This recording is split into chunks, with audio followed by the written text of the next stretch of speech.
Right. Voice clear?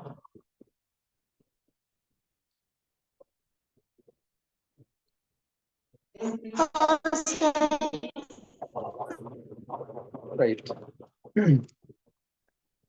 Class start பண்ணுவோம். சரி. அப்ப உங்களுக்கு வந்து இந்த யூனிட் 1 சம்பந்தமான விஷயங்கள் இதோட இன்னைக்கு வந்து நாங்க முடிக்க இருக்கிறோம். மேக்சிமம் வந்து இன்னைக்கு எவ்வளவு நேரம் போனாலும் பரவாயில்ல, இன்னைக்கு மேக்சிமம் முடிக்க பார்ப்போம். சரியா? அடுத்தடுத்த கிளாஸ்கள், அடுத்தது குரூப் கிளாஸஸ், அடுத்தது செமினார்ஸ் படிக்கிறதால நாங்க இன்னைக்கு வந்து மேக்சிமம் முடிக்கணும். எங்களோட டைம் வந்து என்னையோட முடியறதுதான். சரி, அந்த அடிப்படையில நாங்க முதலாவது பொருளியல்ன்ற அழகுக்குள்ள முதலாவது யூனிட்ல 1.1 இருந்து 1.7 வரை காட்டியும் வந்து குயிக் ரிவிஷன் மூலம் தியரி எல்லாம் பார்த்துட்டு அந்த 1.8 1.9 வந்து நாங்க கேள்விகளின் ஊடாக நாங்க என்ன செய்ய போறோம், பார்க்க போறோம். அதுக்கு வேறையான அவங்களுக்கு கேள்விகளை வந்து உருவாக்கி வச்சுக்கிறேன். சரி சரி அப்ப வந்து நாங்க இதுல பார்ட் 1 கேள்வி எல்லாம் முடிச்சோம். அடுத்ததாக நாங்க பார்க்க போறது என்ன விஷயம் என்று சொன்னால் பகுதி 2. சரியா? பார்ட் 2 வினாக்களை நாங்க என்ன செய்ய போறோம், பார்க்க போறோம். சரியா பிள்ளைகள்? ரைட். அப்ப பேப்பர் எல்லாம் வந்து உங்களோட கையில ஈக்கணும். கையில எடுத்துக்கொண்டு வச்சுட்டு நீங்க பாக்குறது நல்லம். ஆன்சரை வந்து எழுதிக்கோங்க. எழுதி கொள்றது நல்லம். சரியா?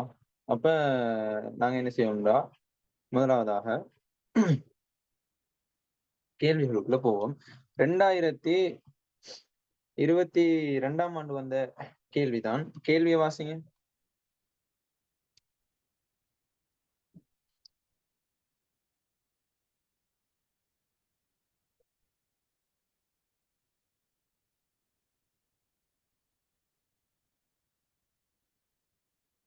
முதலாவது கேள்வியை வாசிங்க.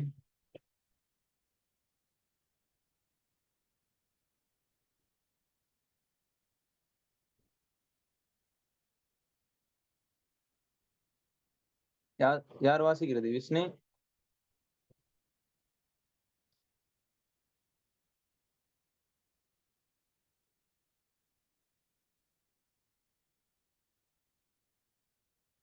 வேற யார்? சரி. வளங்கள் வரையறையற்றதாகவும் இலவசமாகவும் கிடைக்கத்தக்கதாக இருப்பின் பொருளியல் எனும் விடயம் இருக்க முடியாது.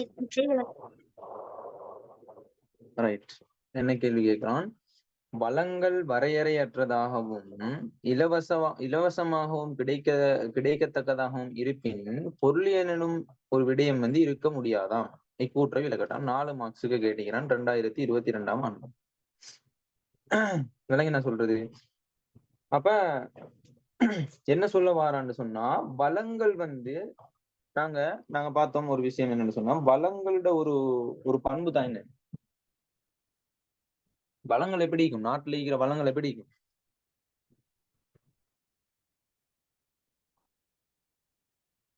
சொல்லுங்க பாப்போம். அருமையானதாகவும் மாற்றி பயன்படுத்தணும். அதாவது வரையறுக்கப்பட்டதாக இருக்கும். ஆனா இதுல சொல்றான் என்னன்னு சொன்னா, வளங்கள் வந்து வரையறையற்றதாகவும் இலவசமாகவும் கிடைச்சிச்சு அப்படின்னு சொன்னா பொருளியல்ன்ற ஒரு விடயம் வந்து இருக்க முடியாதாம் அப்படின்ற ஒரு கேள்வியை தாரான். அப்ப என்னன்னு சொன்னா, பொருளியல்னா நாங்க என்னத்தை பார்த்தோம்? பொருளியல்னா என்ன? அதாவது பொருளியல்னு சொன்னா அருமையான மற்றும் தெரிவு பற்றிய, அருமை மற்றும் தெரிவு பற்றிய ஒரு கற்கை. எல்லா பொருளாதார பிரச்சனைகளுக்கும் அடிப்படையில தனிப்பட்ட தெரிவுகளை பற்றியதை தான் நாங்க பொருளியல் அப்படின்னு சொல்லுவோம். அதாவது எதனை செய்யணும், எதனை செய்யக்கூடாது, அதாவது எதை வந்து நாங்க யாருக்கிடையில வந்து பங்கீடு செய்யணும் அப்படின்றத வச்சுதான் நாங்க என்ன செய்வோம், இந்த பொருளியல் என்பது உருவாய். அப்ப நல்லா தெளிவா விளங்கிக் கொள்ளணும். சரி. அப்ப உண்மையில தெரிவுடன் தொடர்படாத எதுவும் வந்து பொருளியல் இல்லை என கூறுவது வந்து தவறாகாது. அப்படின்னு சொன்னா, தெரிவோட ஒன்று வந்து தொடர்பு படாம இருந்துச்சு அப்படின்னு சொன்னா அது ஒரு பொருளியல் இல்ல. விளங்கி நான் சொல்றது? அப்ப நல்லா தெளிவா விளங்கிக் கொள்ளணும். அருமை, தெரிவு, இது ரெண்டு கற்கை தான் நாங்க என்னன்னு சொல்லுவோம், பொருளியல் அப்படின்னு சொல்லுவோம். அப்ப தெரிவோட ஒன்று வந்து ஒரு விடயம் வந்து சம்பந்தப்படல அப்படின்னு சொன்னா அது வந்து பொருளியல் இல்லை. விளங்கி நான் சொல்றது. அப்ப வளங்கள் இலவசமாகவும் எல்லையற்ற அளவிலும் வந்து பெற முடிஞ்சிச்சு அப்படின்னு சொன்னா தெரிவு செய்ய வேண்டிய தேவை ஒன்று ஏற்படாது தானே? ஏற்படுமா? தெரிவு செய்ய வேண்டிய தேவை ஏற்படுமா ஏற்படாதா? ஏற்படாது. ஏற்படாது. விளங்கி நான் சொல்றது. விளங்கி நான் சொல்றது. அதால நீங்க என்ன செய்யணும்னா தெளிவா விளங்கிக் கொள்ளணும். இப்ப தெரிவு செய்ய வேண்டிய தேவை ஒன்று இல்ல. எங்களுக்கு தான் வளங்கள் எல்லையற்றது கிடைக்கப்படுது. விளங்கி நான் சொல்றது. எல்லையற்றதா கிடைக்கப்படுது. இலவசமா கிடைக்கப்படுது. ரைட். அதால எங்களுக்கு தெரிவு செய்ய வேண்டிய தேவை ஒன்று இல்ல. எல்லா நபர்களுக்கும் எந்த ஒரு பொருளையோ சேவையோ தாம் விரும்பும் அளவுல பெற்றுக்கொள்ளக்கூடியதாக இருக்கும். இந்நிலைமை வந்து தெரிவு பற்றிய விஞ்ஞானமாகிய பொருளியல் அவசியமற்றது. இப்படின்ற நீங்க என்ன செய்யணும்? இந்த கருத்துக்கள் நீங்க தெளிவா நினைக்கணும். அதாவது ஒரு பொருளியல் ஈக்குது வளங்கள் வந்து அருமையா ஈக்குது அப்படின்னு சொன்னா தான் எங்களுக்கு வந்து என்னன்னா தெரிவு செய்ய வேண்டிய ஒரு கட்டாயப்பாடு வந்து ஈக்கும். விளங்கி நான் சொல்றது. இப்ப எந்த பொருள்ல எந்த உற்பத்திக்கு நாங்க பங்கீடு செய்ய போறோம்? விளங்கி நான் சொல்றது. அப்படின்றத வந்து பங்கீடு செய்ய போறோம் என்றதை வந்து என்னது இதன் மூலம் தான் நாங்க என்ன செய்ய போறோம்? இந்த எல்லையற்ற விருப்பங்களின் அதாவது என்னது அருமையான பலங்கள் ஈக்கிற டைம்ல தான் எங்களுக்கு என்ன செய்யணும்னு சொன்னா இந்த தெரிவுன்ற விடயம் வந்து எங்களுக்கு உதவி செய்யும்.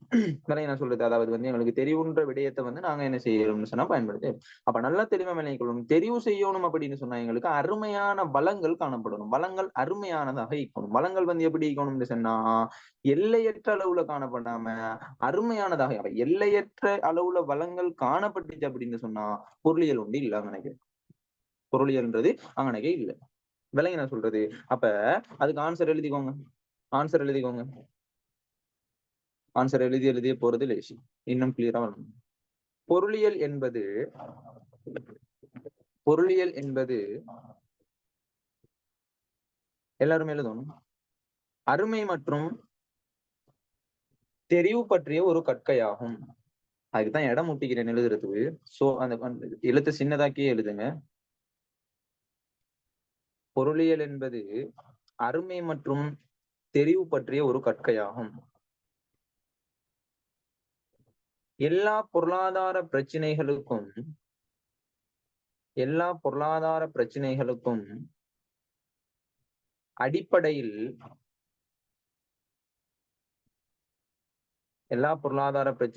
அடிப்படையில் தனிப்பட்ட தெரிவுகளை பற்றியதாகும்.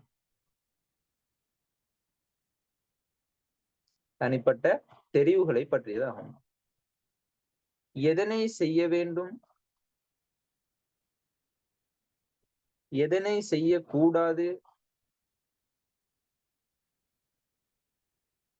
என்பதை பற்றி எதனை செய்ய வேண்டும், எதனை செய்யக்கூடாது என்பதை பற்றி நபர்கள் மேற்கொள்ளும்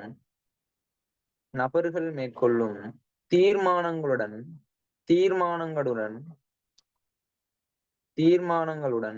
அது தொடர்பு பட்டுள்ளது.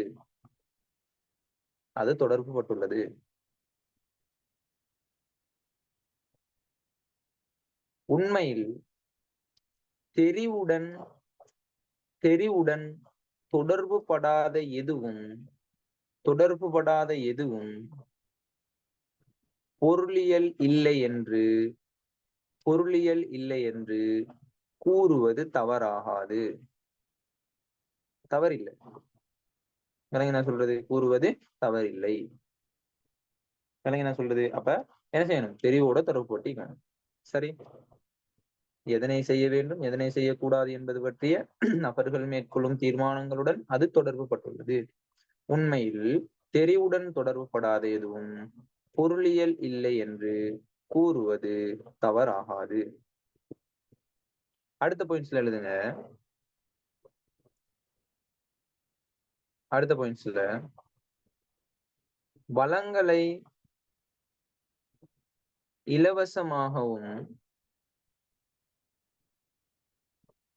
எல்லையற்ற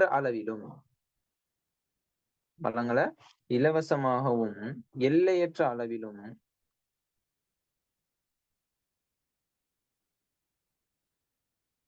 பெற முடியுமாயின்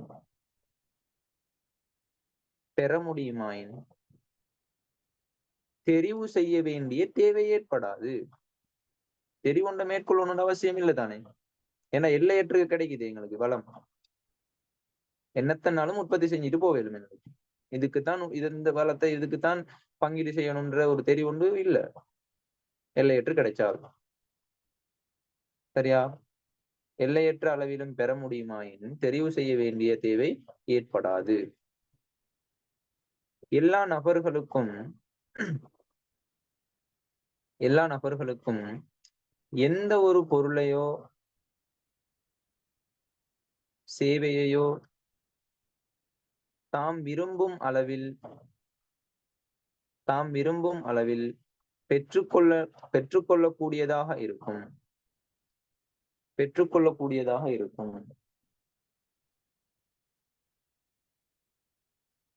இந்நிலையில் தெரிவு பற்றிய விஞ்ஞானமாகிய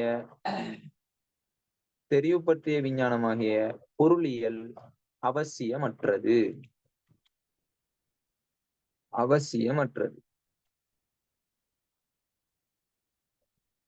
தெரிவு பற்றிய விஞ்ஞானமாகிய பொருளியல் அவசியமற்றது. ரைட்? எழுதினாக்கள் ஹேண்ட் ரைஸ் பண்ணுங்க. எழுதி முடிச்சாக்கள் ஹேண்ட் ரைஸ் பண்ணுங்க.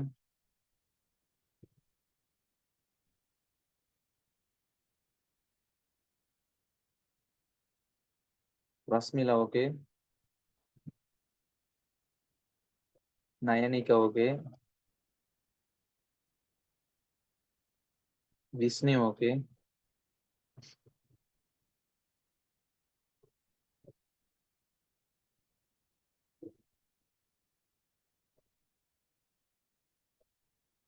ஜூம்ராவும் ஓகே.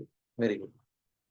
சரி, இப்ப ரெண்டாவது கேள்வி வாசிங்க. ரெண்டாவது கேள்வி.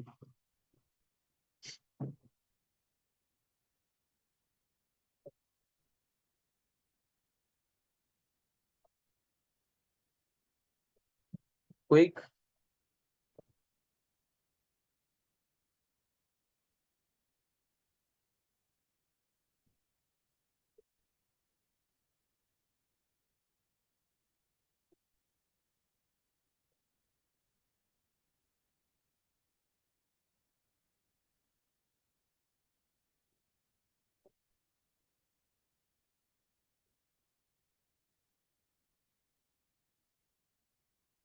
விஷ்ணு ரீட் பண்றீங்களா?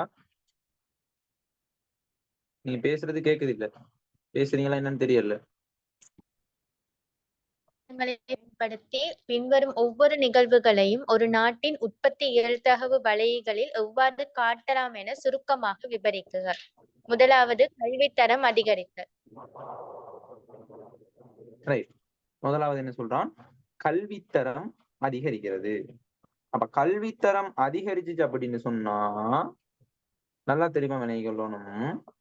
கல்வித்தரம் அதிகரிச்சுச்சு அப்படின்னு சொன்னா என்ன தாக்கம் ஏற்படும் சொன்னா தொழிற்படையின் விளைதிறன் வந்து அதிகரிக்கும். ஓவா இல்லையா? கல்வி ஒரு உதாரணமா அவன் வந்து என்னது கல்வியை கற்கிறான், விளங்கி என்ன சொல்றது நிறைய விடயங்கள்ல விளங்கி கொள்றான் அப்படின்னு சொன்னா தொழிற்படையின் விளைதிறன் விளங்கி என்ன சொல்றது செயற்திறன் வந்து அதிகரிக்கும். அவன் யோசிச்சு செயற்படுவான். இதனால விளைத்திறன் அதிகரிச்சு அப்படின்னு சொன்னா உற்பத்தி இயல் தகவு வெளிப்புறம் நகருமா உட்புறம் நகருமா? வலதுபுறமா இடதுபுறமா? வலதுபுறம். விலங்கு என்ன சொல்றது கல்வித்தரம் அதிகரிப்பதனால தொழிற்படையின் விளைதிறன் வந்து அதிகரிக்கும். அவன் கல்வி வந்து அதிகரிச்சு அப்படின்னு சொன்னா அவன் ஒரு விடயம் சம்பந்தமான விடயத்தை வந்து உதாரணமா வந்து ஒரு பொருளை உற்பத்தி செய்ய போறோம். அந்த பொருள் சம்பந்தமான அந்த பொருளை உற்பத்தி செய்யறது சம்பந்தமான அவன் அறிவு வந்து கல்வி வந்து அதிகமா இருந்துச்சு அப்படின்னு சொன்னா விளங்கினா அந்த நிறுவனத்துல அவன் வேலை செய்யற டைம்ல அந்த தொழிற்படைன்றது வந்து தொழிற்படைக்குள்ள அவன் வந்து உள்ளடங்குவான். விளங்கினா சொல்றது அப்ப அவன் விளங்கினா சொல்றது அப்ப நல்லா தெளிவா விளங்கிக்கணும். அப்படியான அந்த தொழிற்படையினர் வந்து என்ன செய்வாங்க, தொழிற்படையின் விளைத்திறனை பிடிக்கும். அவங்க யோசிச்சு விளங்கினா சொல்றது அதே மாதிரி அது வளங்கள் வீண் விரயமாகாத மாதிரி விளங்கினா அப்ப அவங்க என்ன செய்வாங்க, அந்த பொருட்கள் சேவைகளை உற்பத்தி செய்வாங்க. அப்ப உற்பத்தி செய்யற டைம்ல எங்களுக்கு வீண் விரயம் ஒன்று ஏற்படாது. அப்ப குறைந்த உள்ளீட்டை கொண்டு அதிகமான வெளியீடுகளை பெற்றுக்கொள்ள இயலும். விளங்கினா அப்ப விளைதிறன் வந்து அதிகரிக்கும். அப்ப விளைதிறன் அதிகரிக்கிற டைம்ல உற்பத்தியின் இயல் தகவலை வந்து வெளிப்புறமாக அல்லது வலப்புறமாக நகரும். வெளிப்புறமாக அல்லது வலப்புறமாக நகரும்.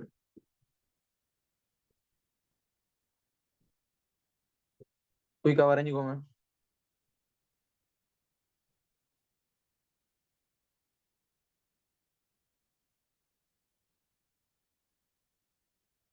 ரைட். அந்த படத்தை வலப்புறமா அல்லது வெளிப்புறமா வரைகிறமா அந்த நகர்ற மாதிரி வரைபடத்தை வரைஞ்சிட்டு அதுக்கு கீழேயோ அதுக்கு மேலேயோ எழுதிக்கோங்க. கல்வித்தர அதிகரிப்பினால தொழிற்படைந்த விளைத்திறன் அதிகரிக்கும். இதனால் உற்பத்தி இயல் தகவு வலை வெளிப்புறமாக நகரும். வெளிப்புறமாக நகரும். திருப்பி சொல்றீங்களா? அதனால திருப்பி இருக்க சொல்றீங்களா? கல்வித்தர அதிகரிப்பினால் தொழிற்படையின் விளைதிறன் அதிகரிக்கும்.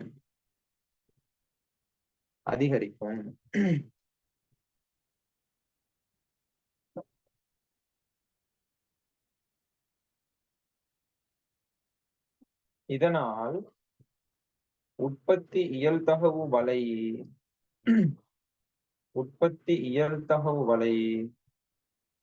வெளிப்புறமாக நகரும்.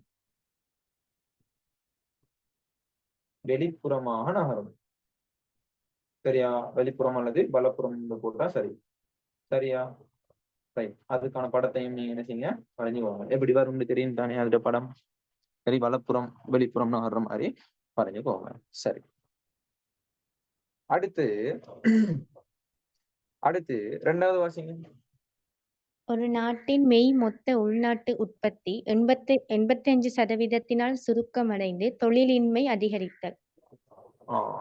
தொழிலின்மை வந்து அதிகரிக்குது. அப்ப நல்லா தெளிவா விளங்கிக் கொள்ளணும். தொழிலின்மை அப்படின்றது விளங்கி நான் சொல்றது, தொழிலின்மை வந்து அதிகரிச்சிச்சு அப்படின்னு சொன்னா நல்லா விளங்கிக் கொள்ளணும். ஒரு நாட்டுல மொத்த உள்நாட்டு உற்பத்தி ஜிடிபி அப்படின்னு சொல்றது 8% வந்து சுருக்கம் அடைந்து தொழிலின்மை வீதம் வந்து அதிகரிக்குதாம். அப்ப தொழிலின்மை வீதம் அதிகரிச்சிச்சு அப்படின்னு சொன்னா உற்பத்தியின் வீழ்ச்சியினால வள பயன்பாட்டுல வினைத்திறனின்மையே அன்றி வளத்திரட்சியில ஏற்பட்ட வீழ்ச்சி அல்ல. இப்ப வளத்திரட்சியில வந்து வீழ்ச்சி ஒன்றிக்காது. என்ன செய்யும்? அதாவது வள பயன்பாட்டுல வினைத்திறன் அப்படின்னு சொன்னா இப்ப நாங்க உற்பத்தி செய்கின்ற நிலம், உழைப்பு, மூலதனம், முயற்சியாண்மைன்றத உற்பத்தி வளங்கள் தானே. அப்படியான அந்த உற்பத்தி வளங்களை நாங்க என்ன செய்யறோம் அப்படின்னு சொன்னா சரியான உற்பத்திக்கு வந்து நாங்க என்ன செய்ய மாட்டேங்கிறோம், பயன்படுத்த மாட்டேங்கிறோம். வினைத்திறனா வந்து நாங்க செயற்திறனா வந்து பயன்படுத்த மாட்டோம். அப்படின்னு சொன்னா என்ன? குறைந்த உள்ளீட்டை கொண்டு அதிகமான வெளியீட்டை பெற்றுக்கொள்ள மாட்டேங்கிறோம். விலை என்ன சொல்றது? அப்ப அதிகமான உள்ளீட்டை கொன்றோ குறைந்த உள்ளீடுகளை பெற்றுக்கொள்றோம். அதுதான் என்ன? வினைத்திறன் இன்மை. விலை என்ன சொல்றது? அப்படியான அந்த வினைத்திறன் இன்மை அப்படின்றது வந்து நல்லா தெளிவா விளங்கிக் கொள்ளணும். இந்த என்னது மெய்மொத்த உள்நாட்டு உற்பத்தி இந்த வீழ்ச்சியினால ஏற்படும். விலை என்ன சொல்றது? அப்ப வளத்திரட்சியில வந்து ஏற்பட்ட வீழ்ச்சி அல்ல. விலைங்க நான் சொல்றது. அப்படிங்கிறதால உற்பத்தியின் இயல் தகவு வலையின் உள்ளே வந்து உற்பத்தி புள்ளி வந்து நகர்த்துவதன் மூலம் நாங்க என்ன செய்யணும் அப்படின்னு சொன்னா இந்த மெய்மொத்த உள்நாட்டு உற்பத்தி, அதாவது என்னது எங்கட என்ன சொல்லிக்கிறான்னு சொன்னா தொழிலுண்மை வீதம் வந்து அதிகரிக்கிறத நாங்க என்ன செய்வோம்னு சொன்னா உற்பத்தி சாத்திய வலைக்குள்ள வந்து உள்ளே ஒரு புள்ளியில வந்து நகர்றதன் மூலமா நாங்க என்ன செய்யணும் சொன்னா காட்டேலும். விலங்கு என்ன சொல்றது? இப்ப உதாரணமா உங்களுக்கு வரைஞ்சி காட்டினாதான் விளங்கும். எல்லாரோட கையிலையும் பேப்பர் ஈகிதானு கொஞ்சம் ஹேண்ட் ரைஸ் பண்ணுங்க. நாங்க அந்த இதை கேன்சல் பண்ணினா தான் வீடியோ ஆன் பண்ணலாம். ரஸ்மிலா பேப்பர் ஈகிதா? Right, very good. அப்ப பேப்பர் போட வேண்டிய அவசியம் இல்லை. நாங்க வீடியோவை ஆன் பண்ணி எக்ஸ்பிளைன் பண்றது ஈஸி. சரியா?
ரைட்.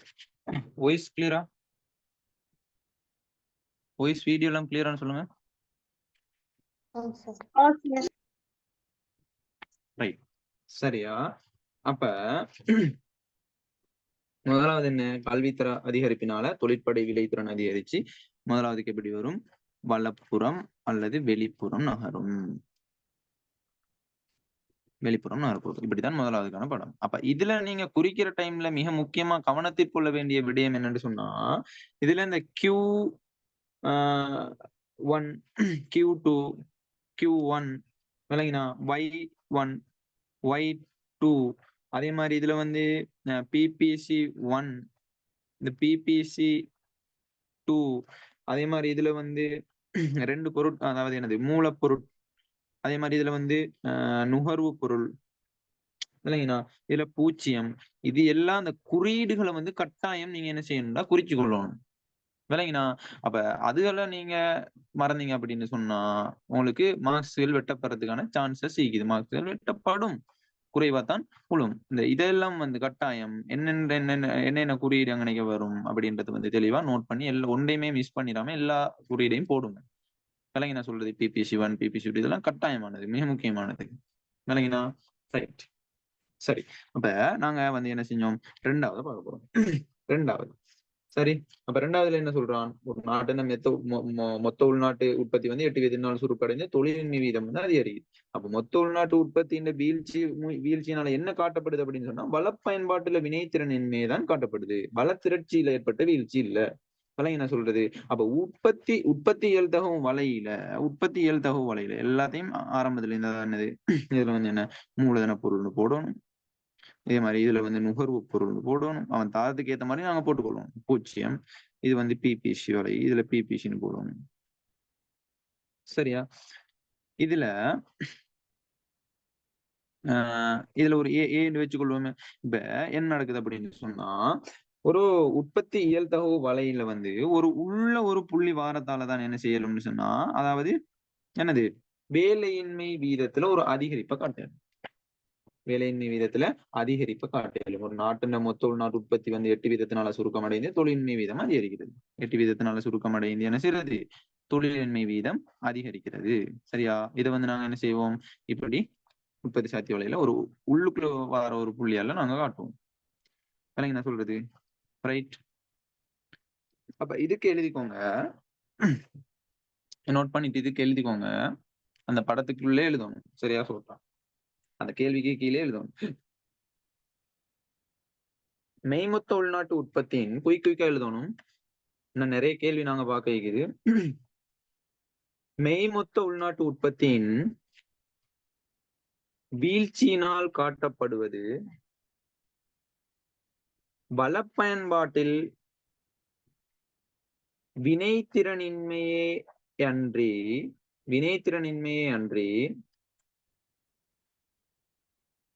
வீழ்ச்சியினால் காட்டப்படுவது வள பயன்பாட்டில் வினைத்திறனின்மையே அன்றி வளத்திரட்சியில் ஏற்பட்ட வீழ்ச்சி அல்ல. வளத்திரட்சியில் ஏற்பட்ட வீழ்ச்சி அல்ல.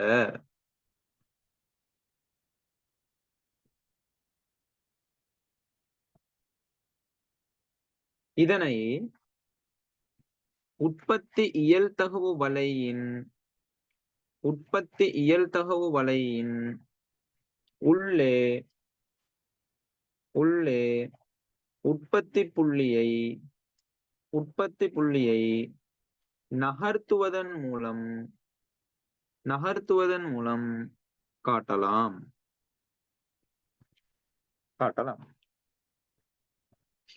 வரைபடத்துல உற்பத்தி புள்ளி ஏயிலிருந்து பியை நோக்கி நகரும்.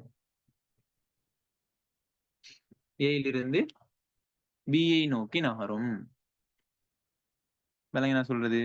ஏயிலிருந்து பியை நோக்கி நகரும் அப்படின்றத நீங்க தெளிவா கொடுக்கணும்.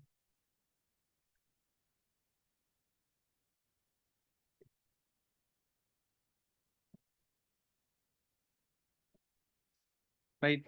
எழுதினாக்கள் ஹேண்ட் ரைஸ் பண்ணுங்க.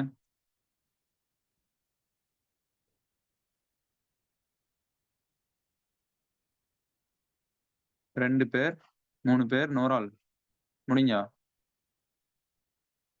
Right, very good. அடுத்த இதை வாசிங்க கேள்வியை. சுகாதார சேவைகளுக்கு கொஞ்சம் அரசாங்கம் சவுண்டா வாசிங்க. சுகாதார சேவைகளுக்கு அரசாங்கம் அதிகம் செலவிடும் பொருட்டு பாதுகாப்பு செலவினங்கள் குறைக்கப்படுகிறது. என்ன செய்யப்படுது அப்படின்னு சொன்னா, சுகாதார சேவைகளுக்கு அரசாங்கம் அதிகம் செலவிடும் பொருட்டு பாதுகாப்பு செலவினங்கள் என்ன செய்யப்படுது? குறைக்கப்படுது. என்ன சொல்றது? ரைட். அப்ப சுகாதார சேவைக்கான செலவு வந்து என்ன செய்யப்படும் அப்படின்னு சொன்னா, நல்லா தெளிவா நினைக்கணும். சுகாதார சேவைகளுக்கு அரசாங்கம் அதிகம் செலவிடும் பொருட்டு பாதுகாப்பு செலவினங்கள் என்ன செய்யுது? குறைக்கப்படுது. சரி, பாதுகாப்புக்கான செலவினங்கள் குறைக்கப்பட்டு சுகாதாரத்துக்கான செலவினங்கள் அதிகரிக்கப்படுது அப்படின்னு சொன்னா, பாதுகாப்புக்கான செலவினங்கள் ஒரு பகுதி என்னப்படுது, என்ன செய்யப்படுது? இழக்கப்படுது. விளங்கி என்ன சொல்றது? அப்ப நல்லா விளங்கி கொள்ளணும். மூன்றாவது விடயம் இது வந்து பாதுகாப்பு செலவு. இது வந்து என்ன? சுகாதார சேவைக்கான செலவுன்னு எடுத்துக்கொள்ளுங்க. 0. சரியா? ரைட். இது வந்து என்ன? பிபிசி. ரைட். இப்ப சரியா, இது வந்து பாதுகாப்பு அது மாதிரி இது வந்து என்னது? சுகாதாரம், ஹெல்த். சரி, அப்ப பாதுகாப்பு சேவையின் செலவு என்ன செய்யப்படுது அப்படின்னு சொன்னா குறைக்கப்படுது. சுகாதார சேவைக்காக வந்து அரசாங்கம் அதிகம் செலவிடும் பொருட்டு.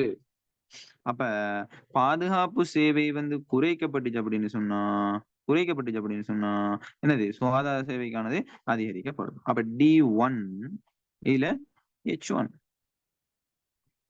இது குறைக்கப்படுது, இது அதிகரிக்கப்படுது. என்ன சொல்றது? ரைட். அப்ப நல்லா தெளிவா விளங்கிக் கொள்ளணும்.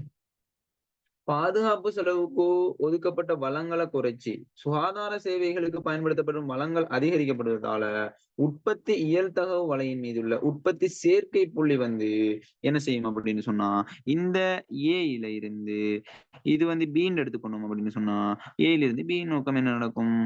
நகர்வடையும். என்ன செய்யும்? நகர்வடையும். அசைவடையும். சரி, இதன் மூலம் தான் நாங்க என்ன செய்வோம் அப்படின்னு சொன்னா, இவன் கூறப்பட்டிருக்கிற இந்த கூற்றை வந்து நாங்க காட்டுறோம். சுகாதார சேவைகளுக்கு அரசாங்கம் அதிகம் செலவீட்டும் பொருட்டு பாதுகாப்பு செலவுகளும் குறைவையும் பண்ணி. சிம்பிளான விஷயம். இந்த புள்ளியில இருந்து இந்த புள்ளிக்கு வந்து என்ன செய்யுது? சாத்தியம் வந்து நகர்த்தப்படுது. என்ன சொல்றது?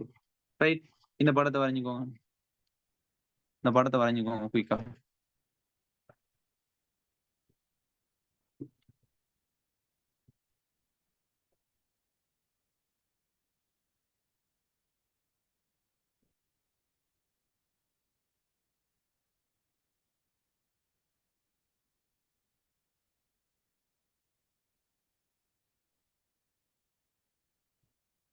ரைட், எழுதிக்கோங்க.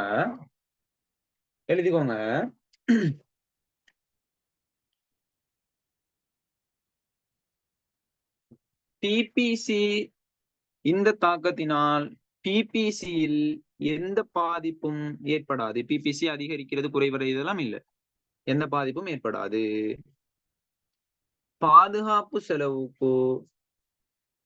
பாதுகாப்பு செலவுக்காக ஒதுக்கப்பட்ட வளங்களை குறைத்து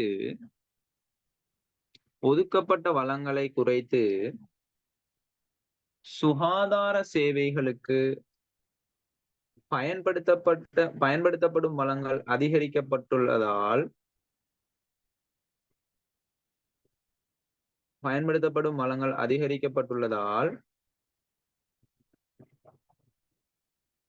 உற்பத்தி இயல்தகவு வலையின் மீது உற்பத்தி சேர்க்கை புள்ளி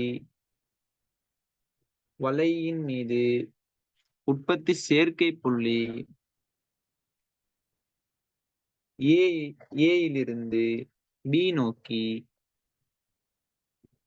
அசையும்.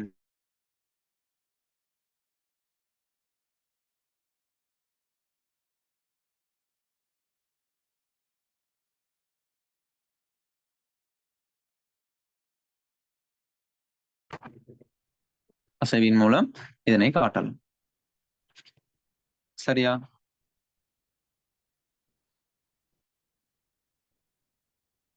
பிபிசில எந்த ஒரு பாதிப்பும் ஏற்படாது. பாதுகாப்பு செலவுக்காக ஒதுக்கப்பட்ட வளங்கள் குறைத்து சுகாதார சேவைக்காக வழங்கப்படும் வளங்கள் அதிகரித்துள்ளதால் உற்பத்தி இயல்தகவு வலையின் மீதுள்ள உற்பத்தி சேர்க்கை புள்ளி ஏயிலிருந்து பி நோக்கி அசைவின் மூலம் இதனை காட்டலாம். சரியா? எழுதினாக்கள் ஹேண்ட் ரைஸ் பண்ணுங்க. விஷ்ணு ஓகே, 2 பேர் ஓகே, 3 பேரும் ஓகே, நோரால் ட்ரை. Very good. சரி, அடுத்த கேள்வி வாசி.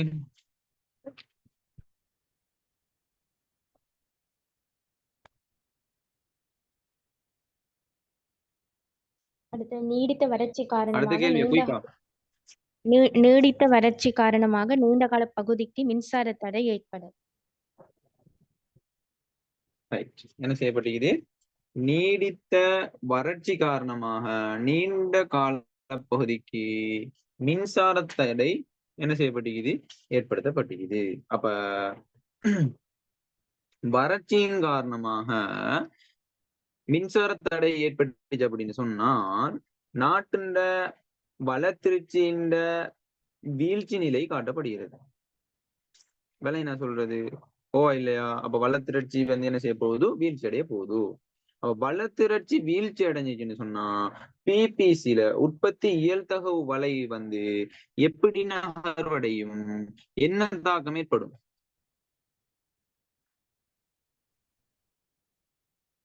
என்ன தாக்கம் ஏற்படும்? வளத்திரட்சியில வீழ்ச்சி ஏற்பட்டுச்சுன்னு சொன்னா உட்புறமாக இடப்புற நகர்வை ஏற்படுத்தும்.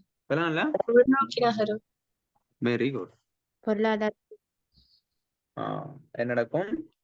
பொருளாதாரம் வீழ்ச்சி அடைவதனூடாக உள்நோக்கி நகரும். சரியா? ரைட். கிளியரா நினைக்கலாம். எனது பிபிசி வலை என்ன நடக்கும்? உள்நோக்கி நகரும். இதுக்கான அந்த குறியீடுகள் எல்லாம் போட்டுக்கோங்க. சரி, அப்ப இத குயிக்கா வரீங்க.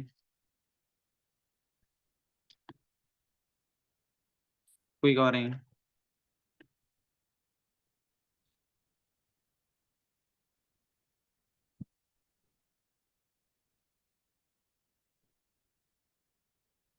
மூலப்பொருள் நுகர்வு பொருள் 0 PPC1 எதுல இருந்து எது நோக்கி நகருதோ நாங்க பெஸ்ட்டுக்குள்ள பிபிசி தான் PPC1 எடுக்கணும். இப்ப PPC2 வந்து குறைவடையுதுன்னு சொன்னா இதுதானே PPC2. அதன் காரணமாக ஏற்படுது. அப்படின்னு நாங்க அதுக்கேற்ற மாதிரி தான் நாங்க கொடுக்கணும். இதுக்கு PPC1 கொடுத்துட்டு அதுக்கு PPC2 கொடுக்கப்படாது. ரைட், அதையும் தெளிவாக நினைக்கலாம். ஏ பி சி டி அப்படின்னு எழுதாலும் ஓகே. சரியா? ரைட், எழுதிக்கோங்க. இதுக்கு வறட்சியின் காரணமாக மின்வெட்டு ஏற்படுவதன் மூலம்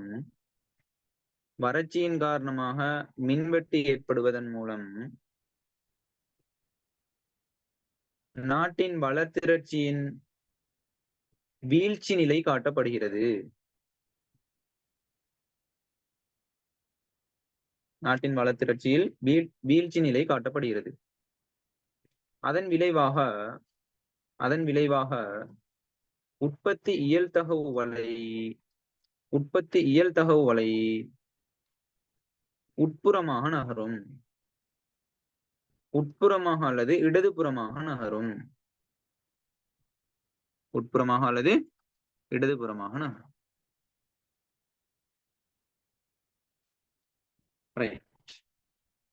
ஊனால வந்ததை வாசிங்க. அடுத்தது கைத்தொழில் உற்பத்திக்கு தேவையான அத்தியாவசிய மூலப்பொருள்களை இறக்குமதி செய்ய தேவையான அந்நிய செலாவணி கிடைப்பனவை மட்டுப்படுத்தல். என்ன சொல்லப்படுகிறது அப்படின்னு சொன்னா, அதாவது கைத்தொழில் உற்பத்திக்கு தேவையான அத்தியாவசிய மூலப்பொருட்கள் இறக்குமதி செய்ய தேவையான அந்நிய செலாவணி கிடைப்பனவை மட்டுப்படுத்திக்கிறான். சரி, அப்ப நல்லா தெளிவா விளங்கிக் கொள்ளணும். இப்ப மூலப்பொருட்களோட இறக்குமதிக்காக வழங்கப்படுற அந்நிய செலாவணியை கட்டுப்படுத்துறதன் மூலமா, குறைக்கிறதன் மூலமா என்ன காட்டப்படுது அப்படின்னு சொன்னா, வளத்திரட்சியில ஒரு வீழ்ச்சி. ஓவா இல்லையா? ஓவா இல்லையா? விலங்கு என்ன சொல்றது?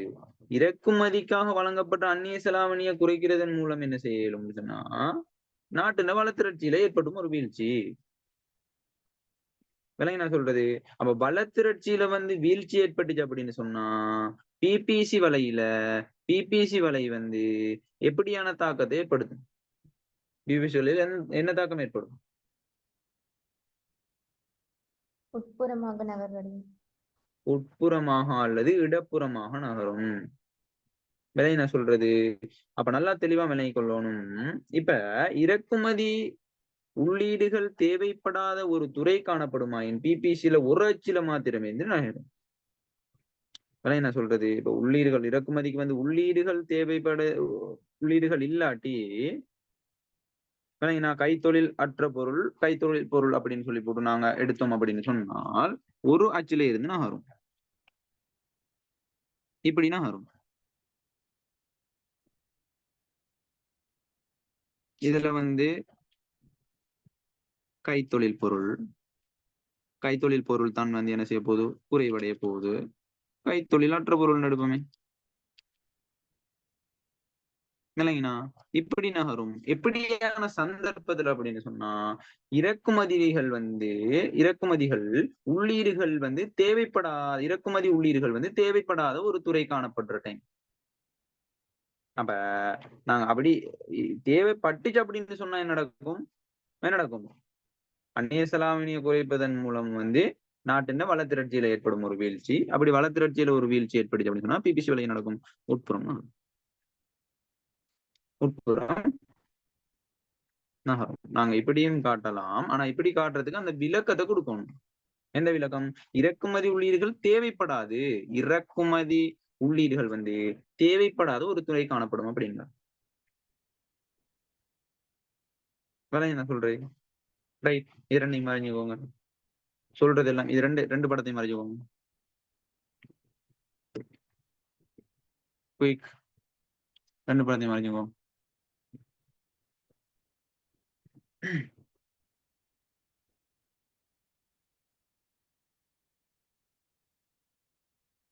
இது நுகர்வு பொருள், கைத்தொழில் பொருள்.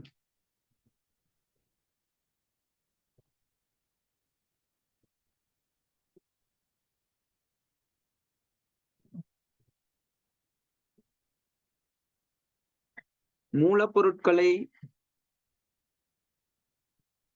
எழுதிக்கோங்க. மூலப்பொருட்களை இறக்குமதிக்காக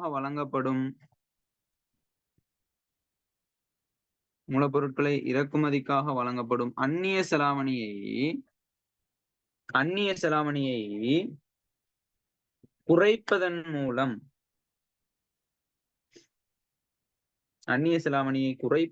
மூலம் காட்டப்படுவது நாட்டின் வளத்திரட்சியில் ஏற்படும் ஒரு வீழ்ச்சி ஆகும்.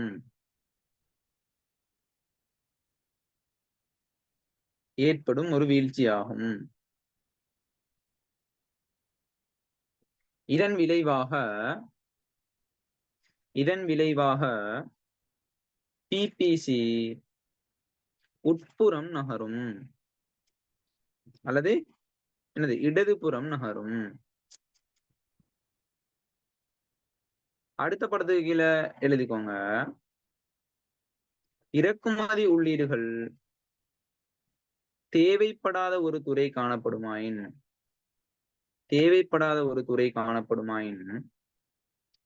பிபிசி ஒரு அச்சில் மாத்திரம் உட்புறமாக சுழலும். உட்புறமாக நகரும். ஒரு அச்சில மாத்திரம். என்ன சொல்றது? ஒரு அச்சில் மாத்திரம் என்ன செய்யும்? உட்புறமாக நகரும்.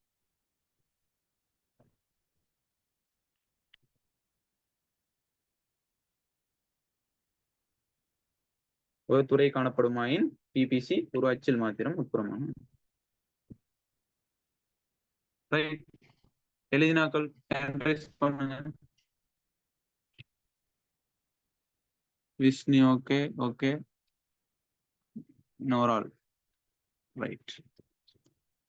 சரி.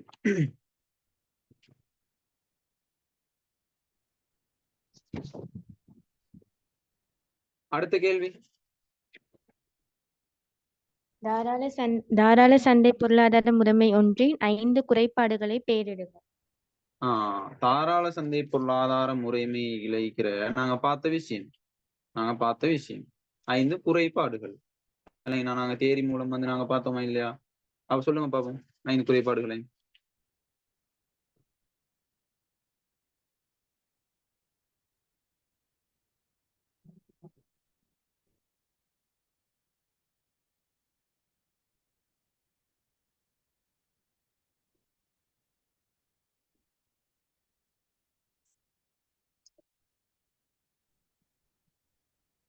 வள ஒதுக்கீட்டில் வினைத்திறனின்மை.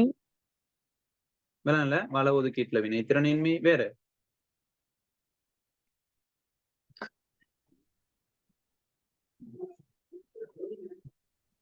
பேரின பொருளாதார உறுதியின்மை. வெளிவாரி விளைவுகள் கருத்தில் கொள்ளாமை.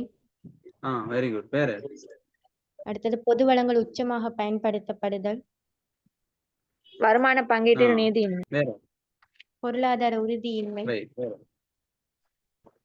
Very good. சரியா? வெளிவாரி விளைவுகளை வந்து கவனத்திற்கொள்ளாமை, சமூக நல பண்டங்கள் வந்து போதிய அளவுள்ள நிரம்பல் செய்யாமை, பொது பொருட்கள் நிரம்பல் செய்யாமல், பொது பொருட்களை வந்து நிரம்பல் செய்யாமை. விலங்கி நான் சொல்றது. அதே மாதிரி வந்து என்ன, தனியுரிமை சக்தியை பெற்று விலைகள் அதிகரிப்பதன் மூலம் நுகர்வோண்ட நலனில வந்து தாக்கத்தை ஏற்படுத்துறது. விலங்கி என்ன சொல்றது. அதே மாதிரி வருமான பங்கீட்டுல வந்து சமமின்மை. விலங்கி என்ன சொல்றது. நியாயத்துவம் இன்மை. சரி, இதை வந்து நீங்க என்ன செய்யணும்? தெளிவா கொடுக்கணும். ரைட். அடுத்த கேள்வி. ஒரு நாட்டின் பொருளாதார வளங்களை பயன்படுத்துவதில் தொழில்நுட்பத்தினதும் முயற்சியாளரினதும் வகிப்பாகத்தை விளக்குக. சரி, அப்ப என்ன கேள்வி கேட்கிறான்டா, ஒரு நாட்டின் பொருளாதார வளங்களை பயன்படுத்துவதில் வந்து தொழில்நுட்பத்தினதும் முயற்சியாளர்களின் வகிப்பாகம் என்ன? நாட்டின பொருளாதார வளங்களை பயன்படுத்தணும், தொழில்நுட்பத்தும் முயற்சியாளரும் வகிப்பாகம் என்ன? என்ன என்ன தொழிற்பாடு அவங்களோட வேலை என்ன அப்படின்றத கேட்கிறான். அப்ப முதலாவது பார்க்க போறோம் இந்த தொழில்நுட்பத்தை பற்றி. தொழில்நுட்பம் வந்து மிக பெரும் அறிவு திரட்சியின் கருவிகளையும் தன்னகத்தையே கொண்டுள்ளது. விலங்கி நான் சொல்றது. இப்ப உதாரணமா தொழில்நுட்பம் அப்படின்றது வந்து எப்படி வந்து அந்த பொருட்கள் சேவைகளை உற்பத்தி செய்யணும் அப்படின்றது அந்த அறிவை வந்து அது அந்த இடத்துல வச்சுட்டு விளங்கினா. அப்ப பொருட்களையும் சேவைகளையும் வினைத்திறனுடனும் புத்தாக்கத்தினுடன் உற்பத்தி செய்யறதுக்கு வந்து பொருளாதார வளங்களை வந்து இலகுவாக ஒதுக்கீடு செய்ய முடியும். எதன் மூலம்? இந்த தொழில்நுட்பத்தின் மூலம், அறிவு திரட்சி. இதெல்லாம் என்ன சொல்றது. அப்ப வினைத்திறனுடனும் புத்தாக்கத்துடனும் உற்பத்தி செய்வதற்காக பொருளாதார வளங்களை என்ன செய்யணும் அப்படின்னு சொன்னா இலகுவாக ஒதுக்கீடு செய்யணும். இது ஒரு வகைப்பாகும். எதுண்ட? ஒரு தொழில்நுட்பத்தின். சரியா? அப்ப தொழில்நுட்பம் காரணமாக பொருட்கள் சேவையில உற்பத்தி செய்யறதா இருக்கலாம், விநியோகம் செய்யறதா இருக்கலாம், செலவிடப்பட்ட நேரம் வந்து எப்படி சொன்னா மீதமாகும். ஓவா இல்லையா? அப்ப தொழில்நுட்பத்தை பயன்படுத்தி நம்ம என்ன செய்யணும் சொன்னா அதிகமான பொருட்கள் சேவையில குறைவான நேரத்துல வந்து என்ன செய்யணும் சொன்னா என்ன செய்யலும்? உற்பத்தி செஞ்சு கொள்ளையிலும். அப்ப உற்பத்தி செஞ்சு கொள்ளையிலும் அப்படின்னு சொன்னா எங்களோட செலவிடப்படுற நேரம் வந்து எங்களுக்கு மீதமாக இருக்கும். இப்படி மீதமடையும் காலத்தை வந்து தொழிலாளர்கள் வந்து வேறு பயன்மிகு நடவடிக்கையில ஈடுபடுத்துவதன் மூலம் உற்பத்தி நிறுவனத்தின் மொத்த லாபம் வந்து என்ன செய்யும்? அதிகரிக்குமா குறைவடையுமா?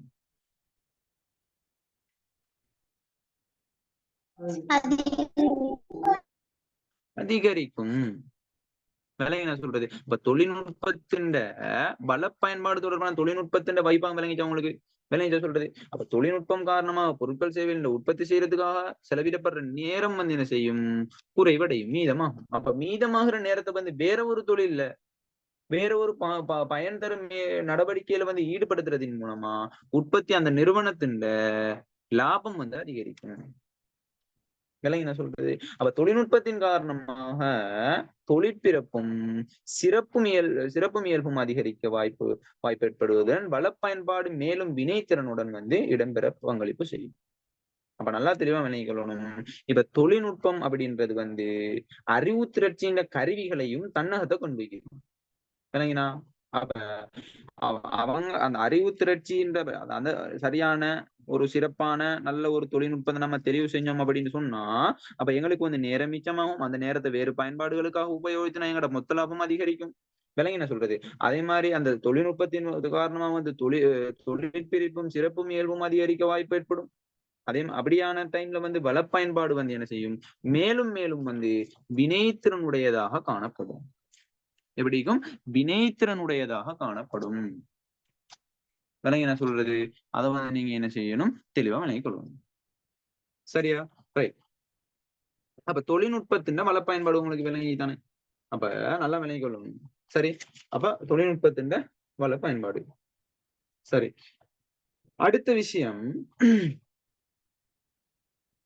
வள பயன்பாடு தொடர்பான வைப்பாகும் அடுத்த விஷயம் முயற்சியாளர்கள் அப்ப தொழில்நுட்ப முன்னேற்றம் ஏற்பட்ட உடனேயே உற்பத்தியில வந்து என்ன செய்யும் சொன்னா உற்பத்தியில விரிவாக்கம் உண்டு ஏற்பட்டு விடாது முயற்சியாளர்கள் தொழில்நுட்ப மாற்றங்களை உற்பத்தி செயல்முறையில வந்து ஈடுபடுத்தினால் மாத்திரமே அது வந்து நிகழும் இப்போ உதாரணமா தொழில்நுட்பம் வந்து முன்னேறிட்டு சென்றா மட்டும் என்ன செய்யாது அப்படின்னு சொன்னா உற்பத்தி வந்து என்ன செய்யலாது உற்பத்தியின் விரிவாக்கத்தை உற்பத்தியை வந்து அதிகரிக்க இயலாது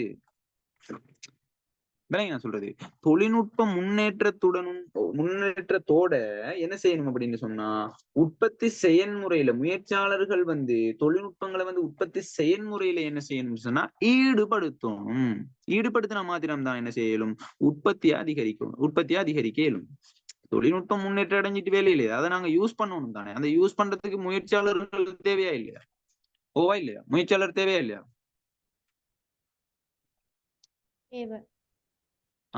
சரி விளங்கி என்ன சொல்றது அப்ப அத வந்து நீங்க என்ன செய்யணும் தெளிவா நினைக்கணும் அப்ப பயன்படுத்தப்படாத வளங்கள் மற்றும் உழைப்பு மற்றும் மூலதனம் ஆகியவற்றை வந்து முயற்சியாளர் என்ன செய்யறார் அப்படின்னு சொன்னா வினைத்திறனுடனும் பயன்பாட்டிற்கு உட்படுத்துகின்றனர் என்ன செய்யறாங்க உட்படுத்துகின்றனர் இதனால என்ன செய்யப்படுது அப்படின்னு சொன்னா வளங்கள் வந்து வினைத்திறனா பயன்படுத்தப்படுது அப்ப வள பயன்பாட்டோட எப்படி அந்த முயற்சியாளரோட வைபவம் காணப்படுதுன்னு பாத்தீங்கன்னா விளங்கிச்சா உங்களுக்கு அதே மாதிரி வியாபாரத்துல இருக்கிற ஒவ்வொரு துறைகளினதும் புத்தாக்கத்தை அறிமுகப்படுத்துவதனூடாக கைவசம் உள்ள வளங்களை வினைத்திறனான வகையில வந்து பயன்படுத்தி அதன் மூலம் உற்பத்தியின் அதிகரிப்பை வந்து யார் செய்யற அப்படின்னு சொன்னா இந்த முயற்சியாளர்கள் இந்த 3 கருத்தையும் நீங்க என்ன செய்யணும் அப்படின்னு சொன்னா கொடுக்கணும் அப்ப தொழில்நுட்பம் மற்றும் முன்னேற்றம் அடைஞ்சிட்டு சரி வராரு அந்த தொழில்நுட்பத்தை வந்து உற்பத்தி நடவடிக்கைகள்ல வந்து முயற்சியாளர்கள் ஈடுபடுத்தணும் விளங்கினா சொல்றது அதே மாதிரி பயன்படுத்தப்படாத வளங்களை உழைப்ப மூலதனத்தை விளங்கினா இதெல்லாத்தையும் வந்து வினைத்திறன் ஒன்றிணைத்து வந்து முயற்சியாளர் வந்து வினைத்திறன் வந்து பயன்பாட்டுக்கு உட்படுத்தணும் அதே மாதிரி வந்து என்ன ஒவ்வொரு துறைகள்லயும் வியாபாரத்துல இருக்கிற ஒவ்வொரு துறைகளிலையும் வந்து புத்தாக்கத்தை அறிமுகப்படுத்தி அவங்களோட கையில இருக்கிற அந்த வளங்களை வந்து வினைத்திறன் மிகுந்த வகையில வந்து பயன்படுத்தி அதன் மூலம் வந்து என்ன செய்யலும் உற்பத்திகளை அதிகரிக்கிறது இதெல்லாம் தான் என்ன அந்த ஒரு வளங்களை பயன்படுத்துவதில வந்து முயற்சியாளரோட வகிப்பாகும் என்ன சொல்றது அப்ப தொழில்நுட்பத்தின வகிப்பாகம் என்ன முயற்சியாளரோட வகிப்பாகம் என்றதை வந்து நீங்க தெளிவா கொடுக்கணும் சரி ரைட் அப்ப இதை வந்து சொல்லணுமா இல்லாட்டி நாங்க கேள்வி எல்லாம் பார்த்து முடிச்சிட்டு நாங்க ஆன்சரை போட்டு விடவா என்ன மாதிரி ஏன்னா நிறைய கேள்விகள் பார்க்க வைக்குது அடுத்த கேள்வி எப்படி செய்வோம் உங்களோட ஐடியா அடுத்ததுக்கு போவோம் சார் அடுத்ததுக்கு போவோம் நாங்க எங்களுக்கு விளக்கம் தானே தேவை சரியா நாங்க விளக்கத்தை பார்த்துட்டு நாங்க என்ன செய்வோம்னு சொன்னா அதுக்கு பிறகு வந்து கிளாஸ் முடிஞ்சு நான் உங்களுக்கு போட்டோ போட்டுவிடுறேன். விஸ்னி வந்து நோட் பண்ணி எழுதி அனுப்பி விடுங்க. சரியா? பாஸ் பேப்பர் கேள்வி தானே? ரைட்.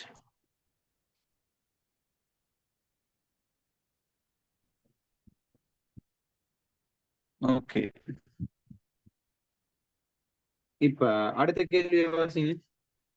ஓர் உற்பத்தி காரணி என்ற வகையில் நிலம் என்பதன் இரு பொருளியல் பண்புகளை குறிப்பிடுக. ரைட். இப்ப என்ன கேக்குறான், 2021ஆம் ஆண்டுல ஒரு உற்பத்தி காரணியாக நிலம் என்பதன் இரு பொருளியல் பண்புகளை தரட்டும். இது வந்து நேத்தும் நாங்க பார்த்தோம்னு நினைக்கிறேன். விலங்கி நான் சொல்றது, நேத்து இந்த கேள்வி பார்த்தோம். என்னது? நிலத்தின் நிரம்பல் நிலையானது. சொல்லுங்க பாவம், நிலத்தின் பண்புகளை சொல்லுங்க பாவம். இயற்கையின் கொடையாகும், வினைத்திறனை உயர்த்த முடியும், நிலத்துக்கு கொடுக்கப்படும் கொடுப்பது வந்து வாடகையாகும். Very good, very good, very good. அந்த இதெல்லாம் வந்து நிலத்தின் நிரம்பல் நிலையாக இருக்கும். நிலத்திற்கு வழங்கப்படும் கொடுப்பனம் வந்து என்னது? ஒரு வாடகை. என்ன சொல்றது? அப்ப நிலத்தின் விலையில ஒரு அதிகரிப்பு ஏற்பட்டா அதோட நிரம்பலை வந்து அதிகரிக்க இயலாது. இல்லைங்கண்ணா, நிலத்துக்காக சமூகத்திற்கு ஒரு உற்பத்தி செலவு ஒன்று ஏற்படாது. இப்படியான அந்த பொருளியல் பண்புகள் நீங்க 2 கொடுத்தாலே உங்களுக்கு மார்க்ஸ் கிடைக்க போயிடும். சரி, அடுத்தது அடுத்த கேள்வியும் வந்து நாங்க பார்த்திருந்தோம் தானே? 2வது கேள்வி. ஓ, அதுவும் நாங்க பார்த்திருந்தோம். 3வது கேள்வி வாசிங்க. உற்பத்தி இயல்தகவு வலையானது எதிர்க்கணிய சரிவுடையதாகவும் வெளிப்புறமாக குவிவடைந்து இருப்பதும் ஏன்? என்ன கேக்குறான்னு சொன்னா, உற்பத்தி சாத்திய வலை வந்து எதிர்க்கணிய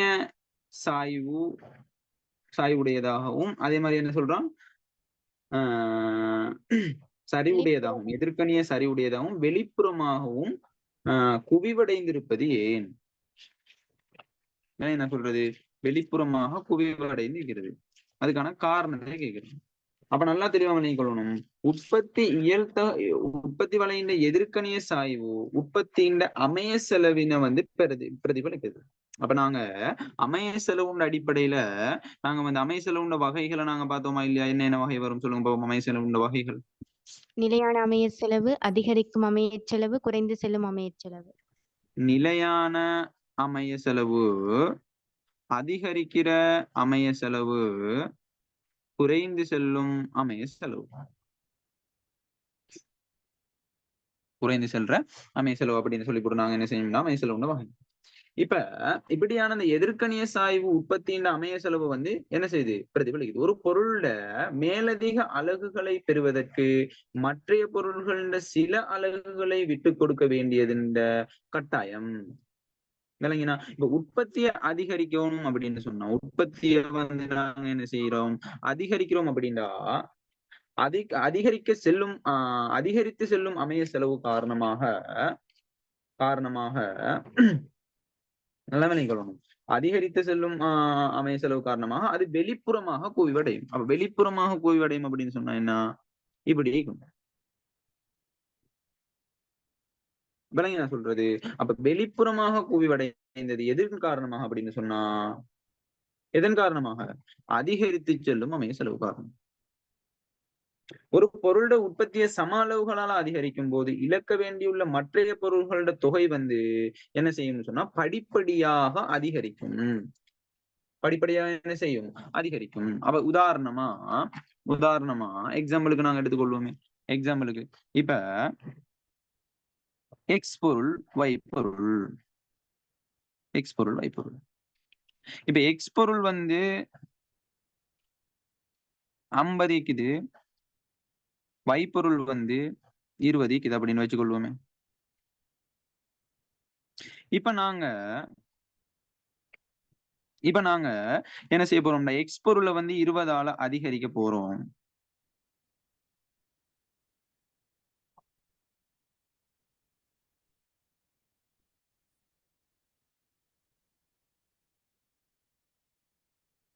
ரைட். 100 20ன்னு வச்சுக்கொள்வோமே.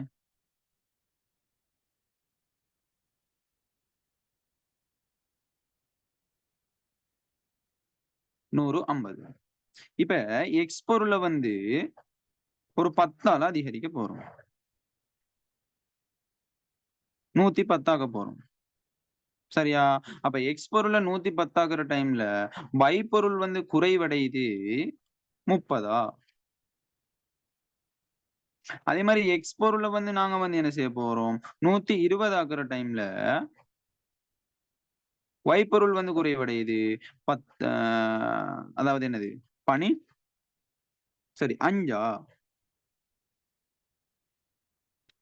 அப்ப நாங்க சம அளவுகளால இதை வந்து நாங்க அதிகரிச்சு கொண்டு வாரோம். ஆனா இது வந்து குறைவடைகிற வீதம் வந்து அதிகமாயிக்குது. என்னது, இப்ப 50ல இருந்து 30 போனா 20, 30ல இருந்து 5 போனா எத்தனை, 25. அப்ப அமைய செலவு என்ன நடக்குது, அதிகரிக்குது. 20ல இருந்து 25 அதிகரிக்குது. இதைத்தான் நாங்க என்னன்னு சொல்லுவோம், அதிகரிக்கும் அமைய செலவு. விளங்கினா உங்களுக்கு சொல்றது விளங்கிச்சா?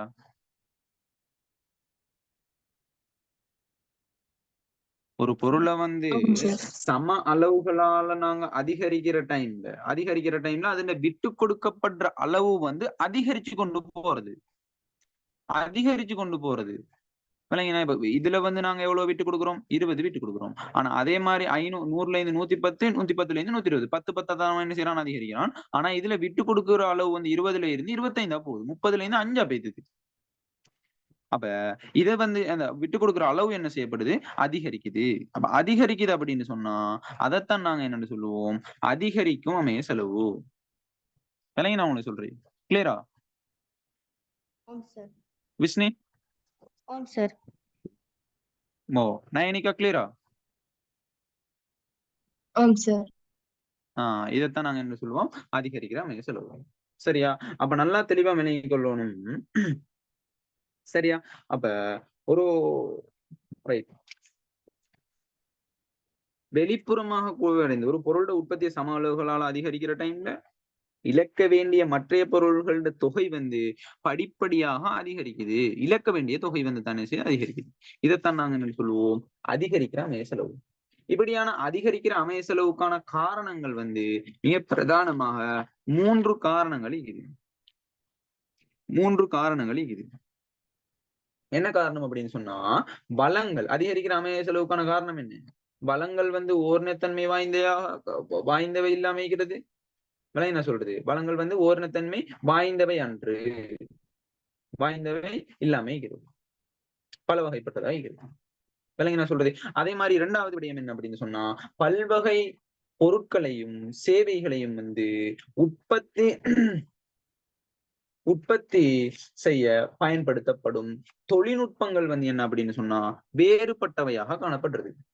விளங்கி நான் சொல்றது, பல்வகை பொருட்கள் சேவைகளை வந்து உற்பத்தி செய்யறதுக்கு பயன்படுத்தப்படுற தொழில்நுட்பங்கள் வந்து வேறுபட்டவையாக காணப்படுதல். விளங்கினா, இதனாலையும் இந்த அதிகரிக்கிற அமைய செலவு ஏற்படும். அதே மாதிரி என்ன, ஒரு குறித்த பொருட்கள் சேவையை வந்து உற்பத்தி செய்ய மிக பொருத்தமான ஒரு வளம் மற்றொரு சேவையை உற்பத்தி செய்யறதுக்கு பொருத்தமற்றதாக இருக்கிறது. வளங்கள சொல்றது, என்ன சொல்றது, ஒரு பொருளை வந்து உற்பத்தி செய்யறதுக்காக பயன்படுத்தப்பட்ட வளம் மீக்கிறது தானே. அதே மாதிரி இன்னொரு பொருள் நாங்க அந்த வளத்தை வந்து நம்ம என்ன செய்யலாது அப்படின்னு சொன்னா அந்த வளத்தை பயன்படுத்தி அந்த உற்பத்தியை செய்யலாது. விளங்கினா, அப்ப பொருத்தமற்றதாக இருக்கிறது அந்த வளம் வந்து இன்னொரு உற்பத்தியை செய்யறதுக்கு.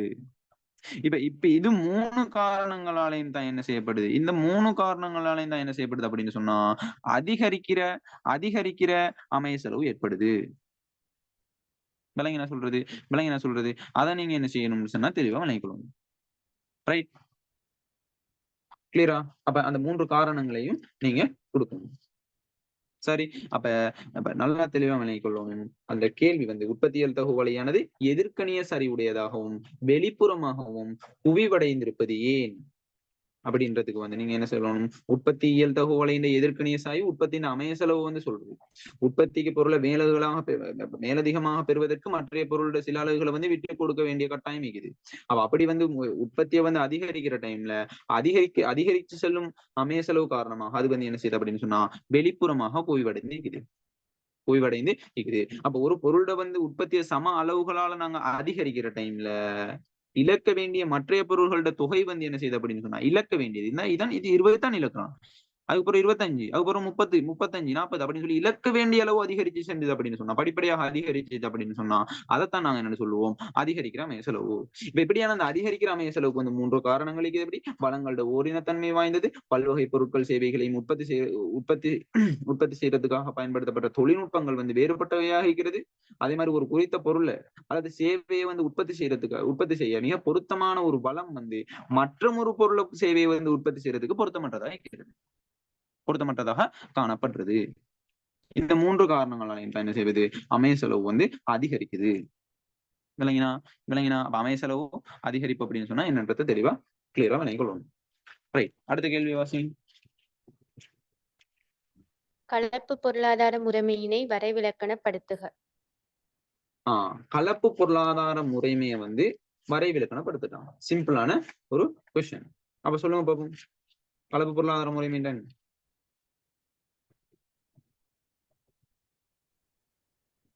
நாங்க பார்த்த விஷயம். அதாவது அடிப்படை பொருளாதார பிரச்சனைகளுக்கு தீர்வு காண்பதற்காக சந்தை பொருளாதாரத்தினதும் கட்டளை பொருளாதாரத்தினதும் அம்சங்களை ஒன்றிணைத்த பொருளாதார முறைமை கலப்பு பொருளாதாரம் எனப்படும். என்ன சொல்றது, அப்ப அதை வந்து நீங்க தெளிவா சொல்லணும். எப்படி கலப்பு பொருளாதாரம் சொன்னா அடிப்படை பொருளாதார பிரச்சனைகளை தீர்ப்பதற்காக சந்தை பொருளாதாரத்தினையும் கட்டளை பொருளாதாரத்தினையும் அம்சங்களை வந்து ஒன்றிணைத்து ஒரு பொருளாதார முறைமை ஒன்றிணைத்து ஒரு பொருளாதார முறை தான் நாங்க கலப்பு பொருளாதார முறைமை அப்படின்னு சொல்றோம். விளங்கினா 2 மார்க்ஸுக்கு கேட்டீங்கன்னா 2021ஆம் ஆண்டு பாஸ் பேப்பர்ல. ரைட், அடுத்த கேள்வி 4வதுல ஏ வாசிச்சிட்டீங்க, பி வாசிங்க. இலங்கை ஒரு பொருளாதார முறைமை ஆகும் என்ற கருத்திற்கு ஆதரவாக அமையும் பொருளாதார நடவடிக்கைகளுக்கு 4 உதாரணம் தருக. இதை வந்து நான் உங்கள தேரி படிச்சுட்டு டைம் நான் சொன்னேனா இல்லையா? தேரி படிக்கிற டைம் இப்படி பாஸ் பேப்பர்ல ஒரு கேள்வி ஒன்று கேட்டுக்கிறான்னு நான் சொன்னேனா இல்லையா? இல்லையா? அந்த கேள்விதான் இது. என்ன சொல்றது, இலங்கை ஒரு கலப்பு பொருளாதாரமாகும் என்ற கருத்துக்கு ஆதரவாக அமைகிற பொருளாதார நடவடிக்கைகளுக்கு 4 உதாரணம். எனது வளங்கள் வந்து எப்படி இருக்குது இலங்கையில பொதுத்துறைக்கும் உரியதாகிறது, தனியார் துறைக்கும் சொந்தமாக இருக்குது.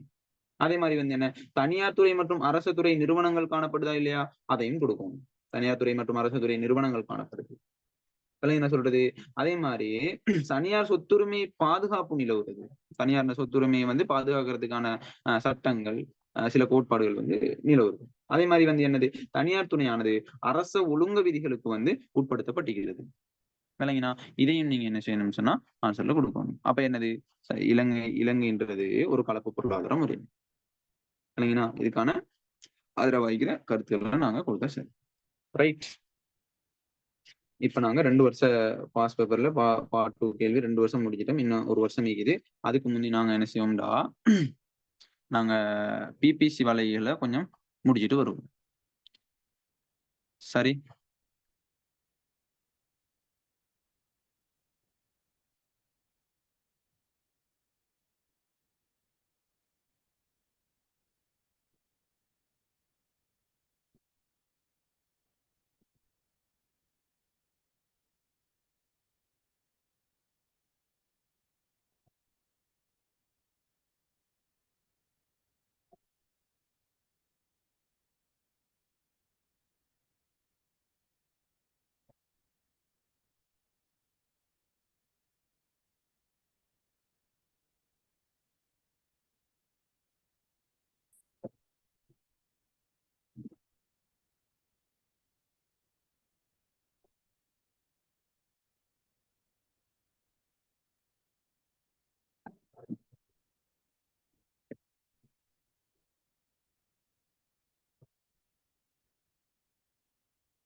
ரைட்.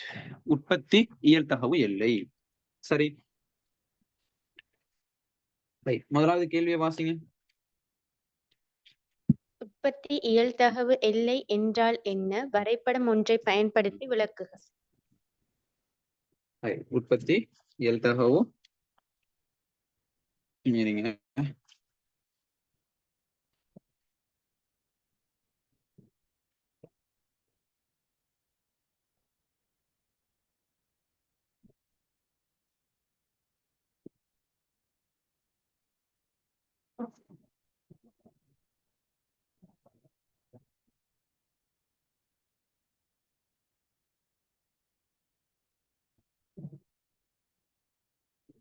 சரி, உற்பத்தி இயல்தகவு வலை என்றால் என்ன என்பதனை ஒரு வரைபடத்தை பயன்படுத்தி வந்து விளக்கட்டும். சரியா? அப்ப உற்பத்தி இயல்தகவு எல்லை வலை என்றால் என்னன்ற ஒரு கருத்தை வந்து நீங்க தெளிவா கொடுக்கணும். ஒரு குறித்த ஒரு வருடத்துல ஒரு பொருளாதாரம் வந்து தன்னிடம் உள்ள அருமையும் மாற்று பயன்பாடுகளையும் உடைய வளங்களை அதுக்காக கொடுக்கப்பட்ட தொழில்நுட்பத்தின் கீழே 2 பண்ட உற்பத்தியில வந்து முழுமையாகவும் உச்ச வினைத்திறனுடனும் வந்து பயன்படுத்தி பெற்றுக்கொள்ளக்கூடிய பல்வேறு மாற்று வெளியீட்டு செயற்கைகளை தான் நாங்க என்னன்னு சொல்லுவோம்டா, செயற்கைகளை காட்டுற ஒரு வரைப்பினை தான் நாங்க என்ன சொல்லுவோம், உற்பத்தி இயல்தகவு வலை. உற்பத்தி இயல்தகவு வலைன்னா என்னன்றதை தெளிவா விளங்கிக் கொள்ளணும். என்ன விஷயம், ஒரு குறித்த வருடத்துல ஒரு பொருளாதாரம் அந்த ஒரு பொருளாதாரம் அந்த பொருளாதாரம் வந்து ஒரு குறிப்பிட்ட ஒரு பொருளாதாரம் வந்து தன்னிடம் ஈக்கிற அருமையான மாற்று பயன்பாடுடைய வளங்கள். அந்த வளங்களை வந்து கொடுக்கப்பட்ட தொழில்நுட்பத்தின் கீழே எந்த தொழில்நுட்பம் வந்து அதுக்காக பயன்படுத்தப்படுமோ அந்த தொழில்நுட்பத்தின் கீழே வந்து 2 பண்ட உற்பத்தி சேர்க்கையில அதான் நான் சொல்றது, 2 பண்ட உற்பத்தியில வந்து முழுமையாகவும் உச்ச வினைத்திறனுடன் பயன்படுத்தி பெற்றுக்கொள்ளக்கூடிய பல்வேறு மாற்று வெளியீட்டு இது. நான் சொல்றது பல்வேறு மாற்று வெளியீட்டு செயற்கைகளை காட்டுற வரைப்பினை தான் நாங்க என்ன சொல்லுவோம், உற்பத்தி இயல்தகவு எல்லை வலை. நான் சொல்றது உற்பத்தி இயல்தகவு வலை. ரைட். இப்ப உதாரணமா வந்து இதுல வைப்பொருள், இதுல வந்து எக்ஸ் பொருள், இதுல வந்து 0, இதுல பிபிசி. ரைட். இது வந்து இந்த பகுதிக்குள்ள வாரது என்ன அப்படின்னு சொன்னா உற்பத்தி சாத்தியமான பகுதி.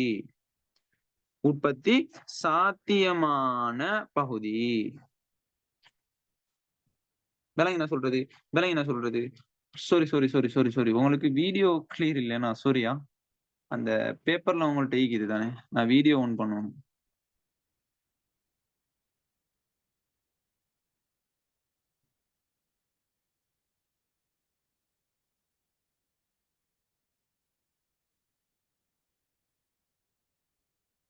வீடியோ விளங்குதா?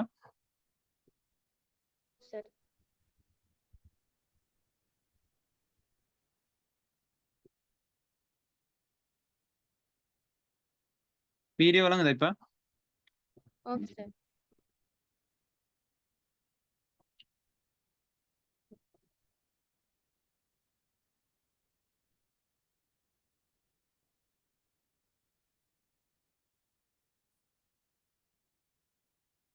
வீடியோ கிளியரா விஷ்ணி? ஓம் சார், கிளியரா இருக்கு. ரைட். சரியா? அப்ப உற்பத்தி இயல்தகவு வலை அப்படின்றது நல்லா தெளிவா நினைக்கிறோம். நான் சொன்ன மாதிரி என்ன, ஒரு வருட கால பகுதியில பொருளாதாரத்தில் இருக்கிற ஒரு தண்ணீரம் அவங்களோட அருமையான மாற்று பயன்பாடுடைய வளங்களை கொடுக்கப்பட்ட தொழில்நுட்பத்தின் கீழே 2 பண்ட உற்பத்தியில வந்து முழுமையாக உச்ச வினைத்திறனுடன் வந்து பயன்படுத்தி பெற்றுக்கொள்ளக்கூடிய பல்வேறு மாற்று வெளியீட்டு செயல்முறைகளை தான் நாங்க என்ன சொல்லுவோம், இந்த உற்பத்தி இயல்தகவு வலை. மாற்று வெளியீட்டு செயல்முறையில காற்றுன்னு ஒரு வரைப்பினை தான் நாங்க என்ன சொல்லுவோம், உற்பத்தி இயல்தகவு வலை. சரியா? அப்ப இந்த உற்பத்தி இயல்தகவு வலைக்குள்ள வந்து உள்ள வாரது இந்த பொக்ஸுக்குள்ள வாரது என்ன சொன்னா உற்பத்தி சாத்தியமான பகுதி. அப்ப உற்பத்தி சாத்தியமற்ற பகுதி வந்து உற்பத்தி சாத்திய வலைக்கு வெளியே வாருது. உற்பத்தி சாத்தியமற்ற பகுதி. விளங்கினா? இதையும் நோட் பண்ணி கொள்ளுங்க. சரி, அப்ப இதுல எழுதிக்கோங்க ஒரு குறித்த வருடத்தில்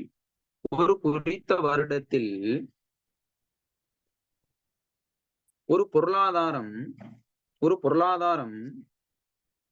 தன்னிடம் உள்ள அருமையும் மாற்று பயன்பாடுகளையும்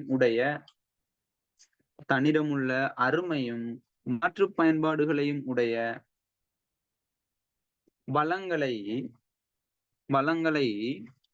கொடுக்கப்பட்ட தொழில்நுட்பத்தின் கீழ் இரண்டு பண்ட உற்பத்தியில்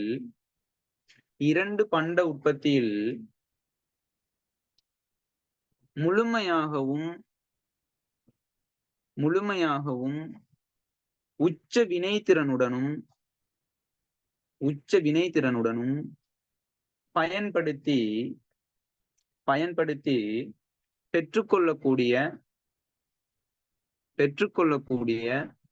பல்வேறு மாற்று வெளியீட்டு செயற்கைகளை காட்டும் வரைபினைத்தான் நாங்க என்னன்னு சொல்லுவோம்.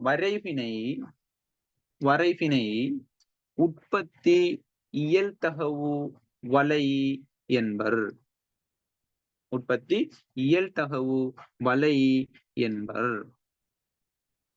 இந்த படத்தையும் கீழே போட்டுக்கோங்க.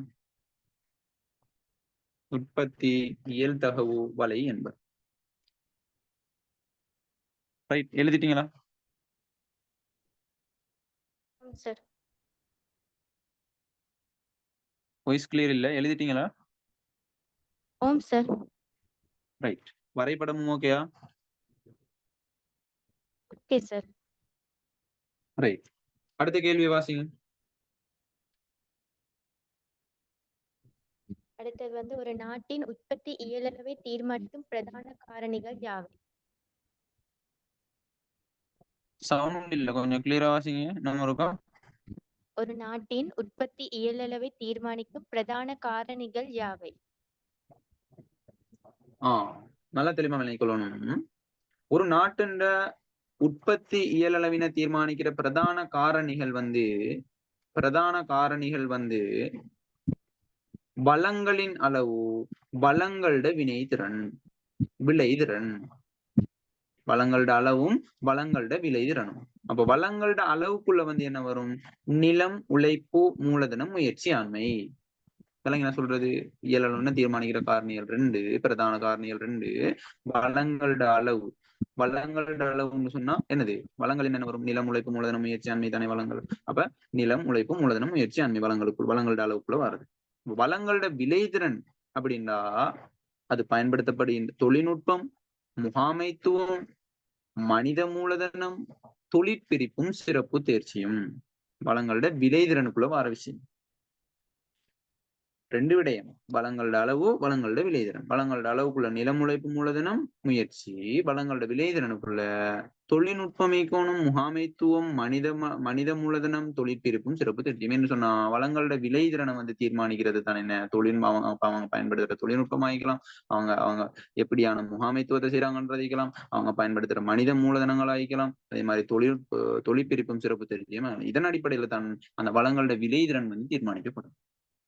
என்ன சொல்றது? அப்ப உற்பத்தியின் இயல் அளவுல தீர்மானிக்கும் பிரதான காரணிகள் 2 சொல்லுவோம் பாப்போம். என்ன காரணி? வளங்களின் அளவு, நிலம், உழைப்பு, மூலதனம், முயற்சி, ஆண்மை. அடுத்தது வாய்ஸ் கிளியர் இல்ல. வளங்களின் அளவு, நிலம், உழைப்பு, மூலதனம், முயற்சி, ஆண்மை. வளங்களின் விளைதிறன் வந்து தொழில்நுட்பம், முகாமைத்துவம், மனித மூலதனம், தொழிற்பிரிப்பும் சிறப்பு தேர்ச்சியும். வாய்ஸ் கேக்குது இல்ல, சரியா கிளியர் இல்ல. ரைட், அடுத்த கேள்வியை வாசிங்க. உற்பத்தி இயல்தகவு வலையின் அடிப்படை எடுகோள்கள் யாவை? இல்லம்மா, உங்களோட மைக் கொஞ்சம் வேற இடத்துல நான் ஈக்கிறேன்னு நான் நினைக்கிறேன். வாய்ஸ் ஸ்ட்ரக் ஆகுது இல்ல, வாய்ஸ் வந்து சரியா கேக்குது இல்ல. சரி, இப்ப கேக்குதா? உற்பத்தி இயல்தகவு வலையின் அடிப்படை எடுகோள்கள் யாவை? ரைட், அடுத்த கேள்வி என்னன்னு சொன்னா உற்பத்தி இயல்தகவு வலையின் அடிப்படை எடுகோள்கள். என்ன சொல்றது? அப்ப உற்பத்தி இயல்தகவு வலையின் அடிப்படை எடுகோள்கள் என்ன? இரு பண்ட வகைகள் மட்டுமே உற்பத்தி செய்யப்படும்.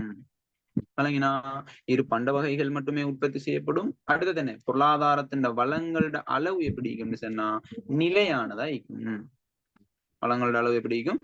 நிலையானதா இருக்கும். நிலையான தொழில்நுட்பம். அதே மாதிரி என்ன? வளங்கள் வந்து பூரணமாகவும் உச்ச வினைத்திறனுடனும் இருத்தல் ஒரு குறிப்பிட்ட காலம். இந்த 5 விடயத்தையும் நீங்க என்ன செய்யணும்? கொடுக்கணும். விளங்கினா அப்ப எழுதிக்கோங்க. இரு பண்ட வகைகள் மட்டுமே உற்பத்தி செய்யப்படும். இரு பண்ட வகைகள் மட்டுமே உற்பத்தி செய்யப்படுகின்றன. பொருளாதாரத்தின் வளங்களோட அளவு நிலையானது. நிலையான தொழில்நுட்பம். வளங்கள் பூரணமாகவும் உச்ச வினைத்திறனுடன் இருத்தல். குறிப்பிட்ட காலம். குறிப்பிட்ட காலம். சரியா? அத வந்து தெளிவா நோட் பண்ணி கொள்ளுவோம். சரி, அடுத்த கேள்வி வாசிங்க. கூடிச் செல்லும் அமையச் செலவு விதி என்பதால் கருதப்படுவது என்ன? இந்த விதிக்கான காரணங்களை நீர் எவ்வாறு விளக்குவீர்? இது வந்து நாங்க பார்த்த அதாவது பாஸ் பேப்பரினூடாக பார்த்த கேள்வியா இல்லையா? பார்த்தோமா இல்லையா? பாஸ் பேப்பர்ல பார்த்த கேள்வி. அதை வந்து ஓகேன்னு போட்டாலும் சரிதானே என்ன சொன்னா, இது வந்து அதே கேள்வியை நாங்க பாஸ் பேப்பர்ல பார்த்தோம். அமைய கூடி செல்லும், அதிகரித்து செல்லும் அமைய செலவு. ரைட், ஓகேன்னு போட்டீங்கன்னா சரி அந்த இடத்துல. அதே மாதிரி அடுத்த கேள்வி வாசிங்க. பொருளாதாரம் ஒன்றின் வளங்களை நுகர்வு பொருள் உற்பத்தி துறையிலிருந்து மூலதன பொருள் உற்பத்தி துறையை நோக்கி மீள் ஒதுக்கீடு வாய்ஸ் வந்து கிளியர் இல்லமா? பொருளாதாரம் ஒன்றின் வளங்களை நுகர்வு பொருள் உற்பத்தி துறையிலிருந்து மூலதன பொருள் உற்பத்தி துறையை நோக்கி மீள் ஒதுக்கீடு செய்வதன் விளைவுகளை பொருளியல் ரீதியில் பரிசீலனை செய்க. No no no no no voice clear இல்ல. ரைட், அப்ப நானே வாசிக்கிறேன், கேட்டுக்கோங்க. சரி, என்ன விஷயம் என்று சொன்னா, பொருளாதாரம் ஒன்றுல வளங்கள் வந்து நுகர்வு பொருள் உற்பத்தி துறையிலிருந்து மூலதன பொருள் உற்பத்தி துறையை நோக்கி, பொருளாதாரம் ஒன்றின் வளங்கள் நுகர்வு பொருள் உற்பத்தி துறையிலிருந்து மூலதன பொருள் உற்பத்தி துறையை நோக்கி வந்து மீள் ஒதுக்கீடு செய்வதன் விளைவுகளை வந்து பொருளியல் ரீதியாக பரிசீலனை செய்யட்டும். விளங்கினா? இப்ப நுகர்வு பொருளையும் மூலதன முதலீட்டு பொருட்களையும் வந்து நாங்க எடுக்கணும். சரியா? அப்ப அதன் அடிப்படையில அப்ப பாருங்க, இதுல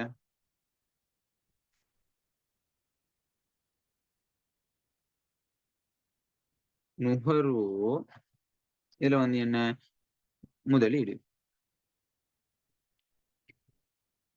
சரி, இதுல வந்து பூஜ்ஜியம்.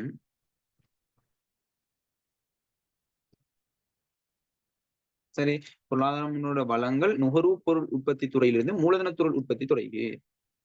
அப்ப என்ன செய்யும் அப்படின்னு சொன்னா நல்லா தெளிவா விளங்கிக் கொள்ளணும். உதாரணமா ஒரு என்னது நுகர்வுக்கு வந்து கூடுதலான வளங்கள் ஒதுக்கீடு செய்யப்பட்டதன் காரணமாக எதிர்காலத்துல வந்து பொருளாதார வளர்ச்சி வந்து என்ன செய்யும் அப்படின்னு சொன்னா குறைவாயிக்குமா அதிகமாயிக்குமா?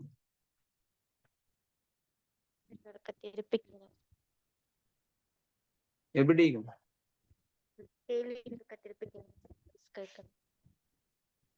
பொருளாதார வளர்ச்சி குறைவானதாக காணப்படும். நான் சொல்றது இப்ப உதாரணமா இப்படி,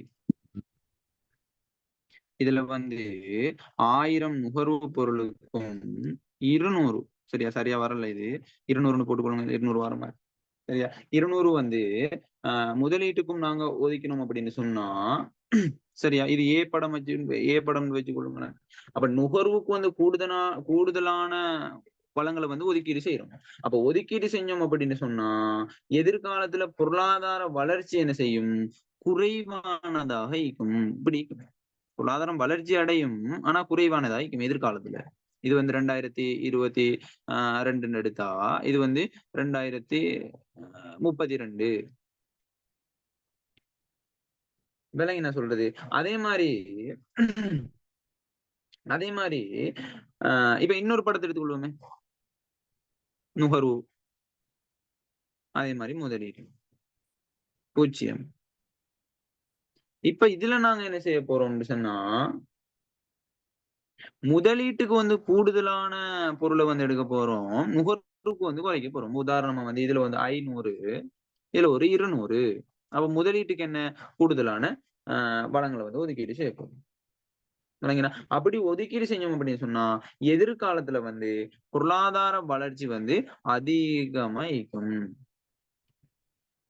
எதிர்காலத்துல ஏன் அதிகமாயிக்கும்? ஏன் அதிகமாயிக்கும்? அப்ப முதலீடு செய்யறதின் மூலமா தானே எங்களுக்கு உற்பத்தி என்னது மொத்த உள்நாட்டு உற்பத்தி வந்து அதிகரிக்கும். உற்பத்தி அதிகரிக்குமா இல்லையா எதிர்காலத்துல முதலீடு செஞ்சா?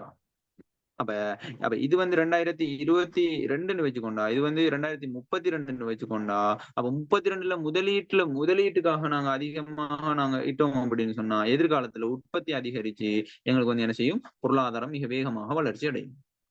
விளங்கி என்ன சொல்றது? இந்த விளக்கத்தை நீங்க என்ன செய்யணும்னு சொன்னா தெளிவா கொடுக்கணும். விளங்கி என்ன சொல்றது? ரைட். இது விளங்கிது அப்படின்னு சொன்னா அடுத்த கேள்வியை வாசிங்க.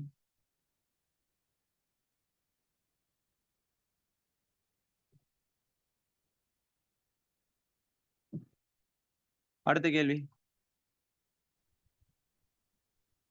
வினைத்திறன் மற்றும் வள ஒதுக்கீட்டு வினைத்திறன் என்பதற்கு இடையிலான வேறுபாட்டை எடுத்துக்கொள்க.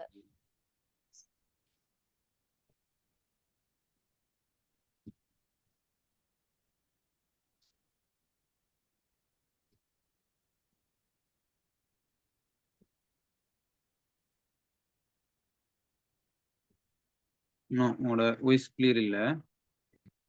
எனக்கு வாட்ஸ்அப் கேள்விகளை பிடிஎஃப் பார்த்து கொள்ள இயலுமா இருக்கும். சரி, அப்ப நாங்க வந்து பாஸ் பேப்பர் கேள்வி கொஞ்சம் பார்ப்போம். சரியா? பாஸ் பேப்பரை முடிச்சுட்டு அதுக்கு பிறகு நாங்க அதுக்கு வருவோம்.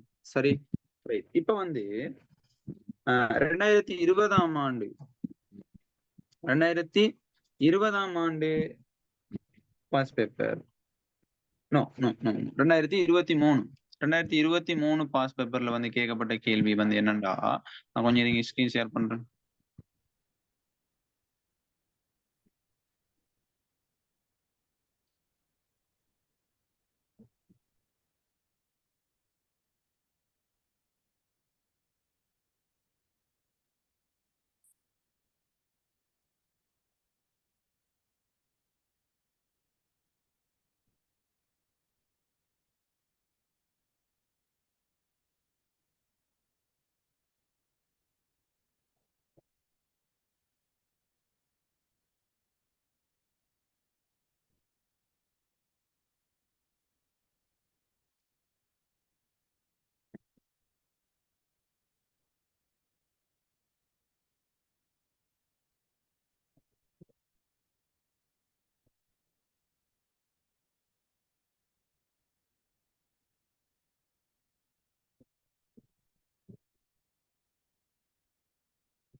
ரைட்.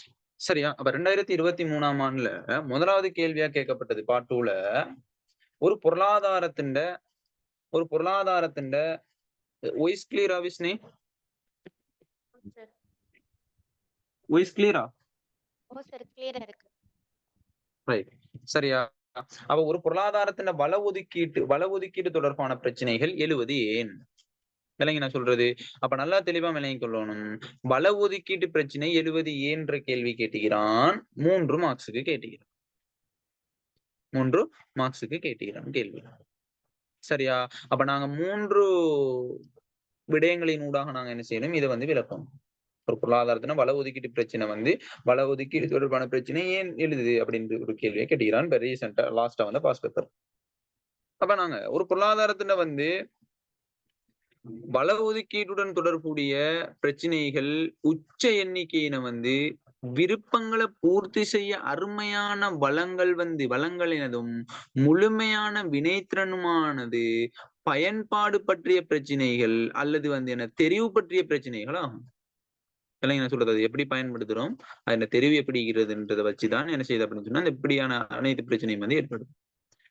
ஒரு பொருளாதாரத்துல இருக்கிற வள ஒதுக்கீட்டுடன் தொடர்புடைய பிரச்சனைகள் உச்ச எண்ணிக்கையிலான விருப்பங்களை பூர்த்தி செய்ய அருமையான வளங்களின் முழுமையானதும் வினைத்திறனானதுமான பயன்பாடு பற்றிய பிரச்சனைகள் அல்லது தெரிவு பற்றிய பிரச்சனைகள் ஆகும். இது பொருளாதாரத்தின் வள ஒதுக்கீட்டு சம்பந்தமான பிரச்சனைகளை பிரதானமாக அருமைன்ற பிரச்சனை என்று சொல்லி போட்டு என்ன சொல்லுவோம், இந்த அருமைத்தன்மை காரணமாக இது எழுகின்றது. என்னது, இந்த வள ஒதுக்கீடு பிரச்சனை. வள ஒதுக்கீடு பிரச்சனை. அருமைத்தன்மை காரணமாகத்தான் நாங்க என்ன செய்ய போறோம் அப்படின்னு சொன்னா, வளங்களை எப்படி நாங்க ஒதுக்கீடு செய்ய போறோம், யாருக்கு இடையில நாங்க பங்கீடு செய்ய போறோம்ன்ற இந்த பிரச்சனை இந்த அடிப்படையில அருமைன்ற அடிப்படையில தான், அந்த வளங்களோட அருமைன்ற அடிப்படையில தான் என்ன செய்யுது அப்படின்னு சொன்னா உருவாகுது. இந்த ஒரு விளக்கத்தை நீங்க கொடுக்கணும். இதுக்கு ஒரு மார்க்ஸ் தருவோம். என்ன சொல்றது. அடுத்ததாக அடுத்த விஷயம் என்னன்னு சொன்னா, இப்ப மனிதன் அந்த நுகர்வோன்ற சுவை எப்படின்னு சொன்னா ஒவ்வொரு நபர்களுக்கு இடையில மாற்றம் அடையும். அதாவது அவங்க சில டைம்ல ஒன்று விரும்புவாங்க, சில டைம்ல இன்னொன்று விரும்புவாங்க. அப்ப மாற்றம் அடையும் சுவைகள், தெரிவுகள் மற்றும் தோற்றம் பெறும் தேவைகளால பொருட்கள் சேவைகளுக்கான மனித விருப்பங்கள் பெரும்பாலும் எல்லையற்றவை. மனிதன் விருப்பம் எப்படிக்கும் எண்ணற்றவையாய்க்கும். இதன் காரணமாக பல்வகைப்பட்ட விரிவடைந்து செல்லும் விருப்பங்களை பூர்த்தி செய்யறதுக்கு ஏதுவாக வளங்களின் மீது தொடர்ச்சியாக அழுத்தங்கள் ஏற்படுகிறது. அந்த விருப்பங்களை பூர்த்தி செய்யறதுக்கு வளங்கள் எப்படி பற்றாக்குறையா காணப்படுது, அழுத்தங்கள் ஏற்படுது வளங்கள் மீது. இந்த உள்ளார்ந்த அருமைத்தன்மையானது வள ஒதுக்கீட்டின் போது தெரிவுகளையும் விட்டு கொடுக்க வேண்டிய அவசியத்தையும் என்ன செய்யுதுன்னு சொன்னா ஏற்படுத்துது. சொல்றது இது ஒரு பிரச்சனை. சொல்றது எதன் மூலம் ஒரு பொருளாதாரத்துல வள ஒதுக்கீடு தொடர்பான பிரச்சனை. இது ஒரு காரணம். வள ஒதுக்கீடு பிரச்சனையை எழுதுவதற்கான ஒரு காரணம். என்னது ஒரு தெரிவின் போது தேவை அவங்களோட மனுஷன் விருப்பங்கள், அதாவது விருப்பங்கள் அதிகமாயிருக்கும். அதை பூர்த்தி செய்யறதுக்கு அந்த வளங்கள் தொடர்ச்சியாக அந்த வளங்கள் மீது அழுத்தங்கள் ஏற்படும். என்ன சொல்றது, இந்த உள்ளார்ந்த அருமைத்தன்மை என்றது வள ஒதுக்கீட்டின் போது தெரிவுகளையும் விட்டு கொடுக்க வேண்டிய அவசியத்தையும் ஏற்படுத்துது.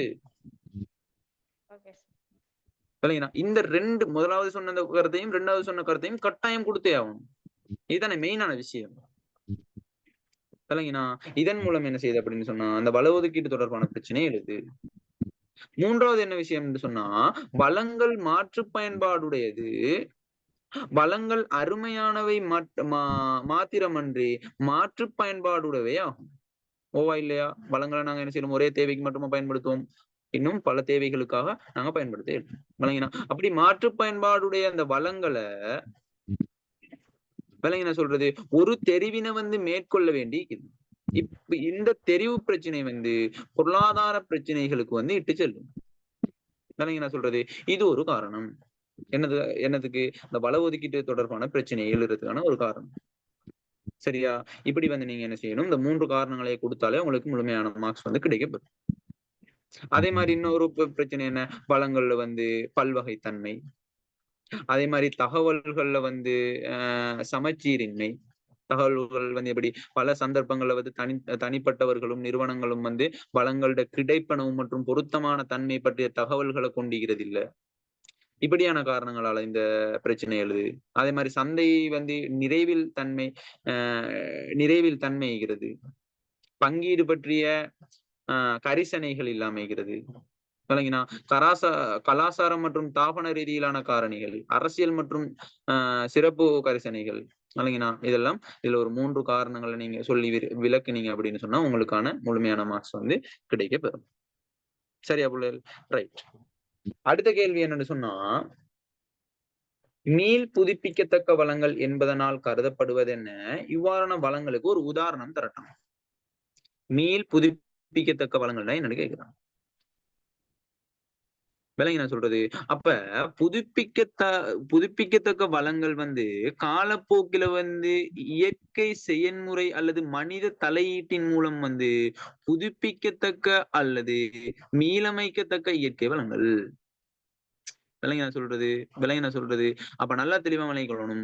இத்தகைய வளங்கள் வந்து என்ன செய்யும் அப்படின்னு சொன்னா மீண்டும் மீண்டும் உருவாகக்கூடிய வளங்கள் அப்படின்னு சொல்றது. Okay sir. சரி, அப்ப இத்தகைய வளங்கள் பேண்தகு தன்மையுடையதாக கருதப்படும். ஏனெனில் அவற்றின் கையிருப்பு முழுமையாக தீர்ந்து விடாமல் அவற்றை பயன்படுத்த அல்லது சுரண்ட முடிவதனாலாகும். உதாரணமா என்ன சொல்ல இயலும்? சூரிய வலு, புவி வெப்ப வலு, காற்றின் வலு, அலைகளின் வலு, உயிரியல் வலு, மரம், செடிகள். விளங்கி நான் சொல்றது. அப்படி நாங்க என்ன செய்யலும் மீன்கள், இதை நாங்க என்ன செய்யலும் உதாரணமா சொல்லலாம். அப்ப என்ன, மீண்டும் மீண்டும் உருவாகக்கூடிய வளங்கள் புதுப்பிக்கத்தக்க வளங்கள் அப்படின்னு சொல்லுவோம். இயற்கை செயல்முறையின் அல்லது மனித தலையீட்டின் மூலம் வந்து புதுப்பிக்கத்தக்க வளங்கள். அதை நாங்க என்ன சொல்லுவோம்? மீளமைக்கத்தக்க இயற்கை வளம் அப்படின்னு சொல்லுவோம். இயற்கை வளம் அப்படின்னு சொல்லுவோம். சரியா? அதை வந்து நீங்க என்ன செய்யணும்? தெளிவா விளங்கிக் கொள்ளணும். சரி, அப்ப அதுக்கான உதாரணங்களையும் நீங்க கொடுக்கணும். அப்போ உங்களுக்கு முழுமையான அந்த 3 மார்க்ஸ் வந்து கிடைக்கப்பெறும். சரி, அப்ப 3வது கேள்வி கேட்கிறான், உற்பத்தி செயல்முறையில் உற்பத்தி திறனையும் வினைத்திறனையும் அதிகரிப்புக்கு தொழிற்பிரிப்பு எவ்வாறு பங்களிப்பு செய்து? என்ன கேட்கிறான் கேள்வி? உற்பத்தி செயல்முறையில உற்பத்தி திறனையும் வினைத்திறனையும் அதிகரிக்கிறதுக்காக தொழிற்பிரிப்பு எவ்வாறு பங்களிக்கும்? விளங்கினா? அப்ப உற்பத்தி செயல்முறையில வந்து ஒரு உற்பத்தி திறனையும் வினைத்திறனையும் வந்து அதிகரிக்கிறதுக்காக தொழிற்பிரிப்பு எவ்வாறு பங்களிப்பு செய்யும் அப்படின்னு சொன்னா நல்லா தெளிவா விளங்கிக் கொள்ளணும். தொழிற்பிரிப்பானது பல முக்கிய பொறிமுறைகளின் ஊடாக உற்பத்தி செயல்முறையில வந்து வினைத்திறனுக்கும் வந்து என்ன செய்யுது அப்படின்னு சொன்னா தொழிற்பிரிப்பு பங்களிப்பு செய்யுது. முதலாவது விடயம் என்னன்னு சொன்னா சிறக்கும் இயல்பு. அப்ப தொழிலாளர்கள் வந்து குறிப்பான இலக்குகளையோ செயல்முறைகளையோ வந்து ஒரு குறித்த ஒரு செயல்முறையோ இலக்குகளை வந்து செயற்படுத்துறதால காலப்போக்கில் அது திறமையானவர்களாக வந்து வினைத்திறன் மிக்கதாக மாறுவதால இச்சிறக்கும் இயல்பு அவர்களது தமது வேலையை வந்து விரைவாகவும் சரியாகவும் செய்து முடிச்சு தருகிறது. விளங்கி நான் சொல்றது. அது வந்து என்ன அப்படின்னு சொன்னா ஒரு தொழிற்பிரிப்பு வந்து உற்பத்தி செயல்முறையின் உற்பத்தி திறனையும் அதாவது வினைத்திறனையும் வந்து அதிகரிக்குது. அது ஒரு குறிப்பான ஒரு வேலையை வந்து தொடர்ச்சியா செய்யற டைம். விளங்கினா? முதலாவது என்ன? சிறக்கும் இயல்பு. இரண்டாவது என்னண்டா திறன் பிரதி செயற்படுவதை குறைக்கிறது. அதாவது இப்ப உதாரணமா ஒரு தொழிலாளரும் பரந்த வீச்சிலான திறன்களை தேர்ச்சி அடைந்திருக்க வேண்டிய தேவைக்குட்படுவதனால ஒரு குறுகிய எண்ணிக்கையிலான திறன்களில் தேர்ச்சிகளை வந்து கவனம் செலுத்தலாம். விளங்கி நான் சொல்றது. இப்ப உதாரணமா எல்லாத்துலயுமே நாங்க பேசி செய்யறதோட ஒரு விடயத்தை நாங்க பல முறை செஞ்சோம் அப்படின்னு சொன்னா அந்த ஒரு விடயம் பத்திய உண்மையான விளக்கம் வந்து எங்களுக்கு கிடைக்கப்பெறும். அத நாங்க என்ன சொல்லுவோம்? திறன் பிரதி செய்யப்படுவதை குறைக்கப்படுதல். விளங்கினா? ஒரு குறுகிய எண்ணிக்கையிலான திறன்களை வந்து தேர்ச்சி அடைய வந்து கவனம் செலுத்த முடியும். இது வந்து தொழிற்படை மத்தியில திறன்கள் விரிவாக்கத்திற்கான நேரத்தையும் முயற்சியையும் வந்து குறைக்கிறது. விளங்கினா? நேரத்தையும் குறைக்கும், அவங்களுக்கு கஷ்டப்படுற அந்த முயற்சியும் வந்து குறைக்கும். ஆனா வந்து என்ன, அவங்களோட வினைத்திறன், அதாவது வினைத்திறனையும் விளைதிறனையும் உயர்த்திடும். இதன் மூலம் அவங்க வந்து அதே வேலையை திருப்பி செஞ்சா வந்து அவங்களோட நேரம் வந்து குறைக்கப்படும். உற்பத்தி செய்யற நேரம். விளங்கினா? உற்பத்தி செலவு வந்து குறைக்கப்படும். எவ்வளவு நன்மை இது. விளங்கினா? அத வந்து நீங்க சொல்லணும். அடுத்தது வந்து நேர வினைத்திறன். தொழிலாளர்கள் வந்து சிறக்கும் இயல்பு அடையும் போது அவர்கள் அடிக்கடி பல்வேறு செயற்பாடுகளை வந்து மாறி செய்ய வேண்டியது இல்ல. இந்த செயற்பாடுகள் மத்தியில வந்து தொழிலாளர்கள் மாறி ஈடுபடுத்தும் நேர விதயத்தை வந்து குறைத்து வேலைகளை வந்து என்ன செய்யலும்? செம்மையாக செய்யலும். என்ன சொல்றது செம்மையா என்ன செய்யலும் இப்படி என்ற நீங்க கொடுத்துட்டு 4 விடயத்தை கொடுக்கும். 4 மார்க்ஸுக்காக கேட்கிறான் தானே, அப்ப 3 பார்த்துட்டோம். என்னது நேர வினைத்திறன், திறன் பிரதி செய்யப்படுவதென குறைக்கிறது, சிறக்கும் இயல்பு, அதே மாதிரி என்ன அளவு திட்ட சிக்கனங்கள் ஏற்படுறது. விளங்கினா அப்ப இப்ப அளவு திட்ட சிக்கனங்களால வந்து வினைத்திறன் எப்படி அதாவது விளைதிறன் வந்து எப்படி வந்து அதிகரிக்குது அப்படின்னு சொன்னா, சிறக்கும் இயல்பானது பெரும்பாலும் வந்து பேரளவு உற்பத்திக்கு வந்து இட்டு செல்லும். உற்பத்திகளை வந்து என்ன செய்யலும் அதிகரிக்க இயலும். சிறப்பு தேர்ச்சியின் மூலமா என்ன செய்யலும் உற்பத்தியை வந்து அதிகரிக்க இயலும். அப்ப அளவு திட்ட சிக்கனங்களுக்கு இட்டு செல்ற டைம்ல உற்பத்தியின் பருமன் அதிகரிக்கும் போது ஓரளவு வெளியீட்டுக்கான செலவு என்ன செய்யும் வந்து குறைவடையும். நான் சொல்றது அப்ப குறைவடைந்து உற்பத்தி செயல்முறை வந்து வினைத்திறன் மிக்கதாக மாறும். இல்லைங்கண்ணா, இதைத்தான் நாங்க என்ன சொல்லுவோம், இந்த அளவு திட்ட சிக்கனங்கள் மூலம் வந்து இந்த தொழிற்பிரிப்பின் மூலம் வந்து அந்த ஒரு உற்பத்தி செயல்முறை உற்பத்தி திறனை இந்த வினைத்திறனை வந்து அதிகரிக்கும். இல்லைங்கண்ணா இந்த 4 விடயத்தையும் கொடுத்தாலே வந்து உங்களுக்கு 4 மார்க்ஸ் வந்து உங்களுக்கு கிடைக்கப்பெறும். சரி, அடுத்த கேள்வி கேட்கிறான் என்னண்டா, ஒரு கட்டளை பொருளாதாரத்தின் 4 பிரதான குறைபாடுகளை கேட்கிறான். ஒரு கட்டளை பொருளாதாரத்தின் 4 பிரதான குறைபாடுகள்.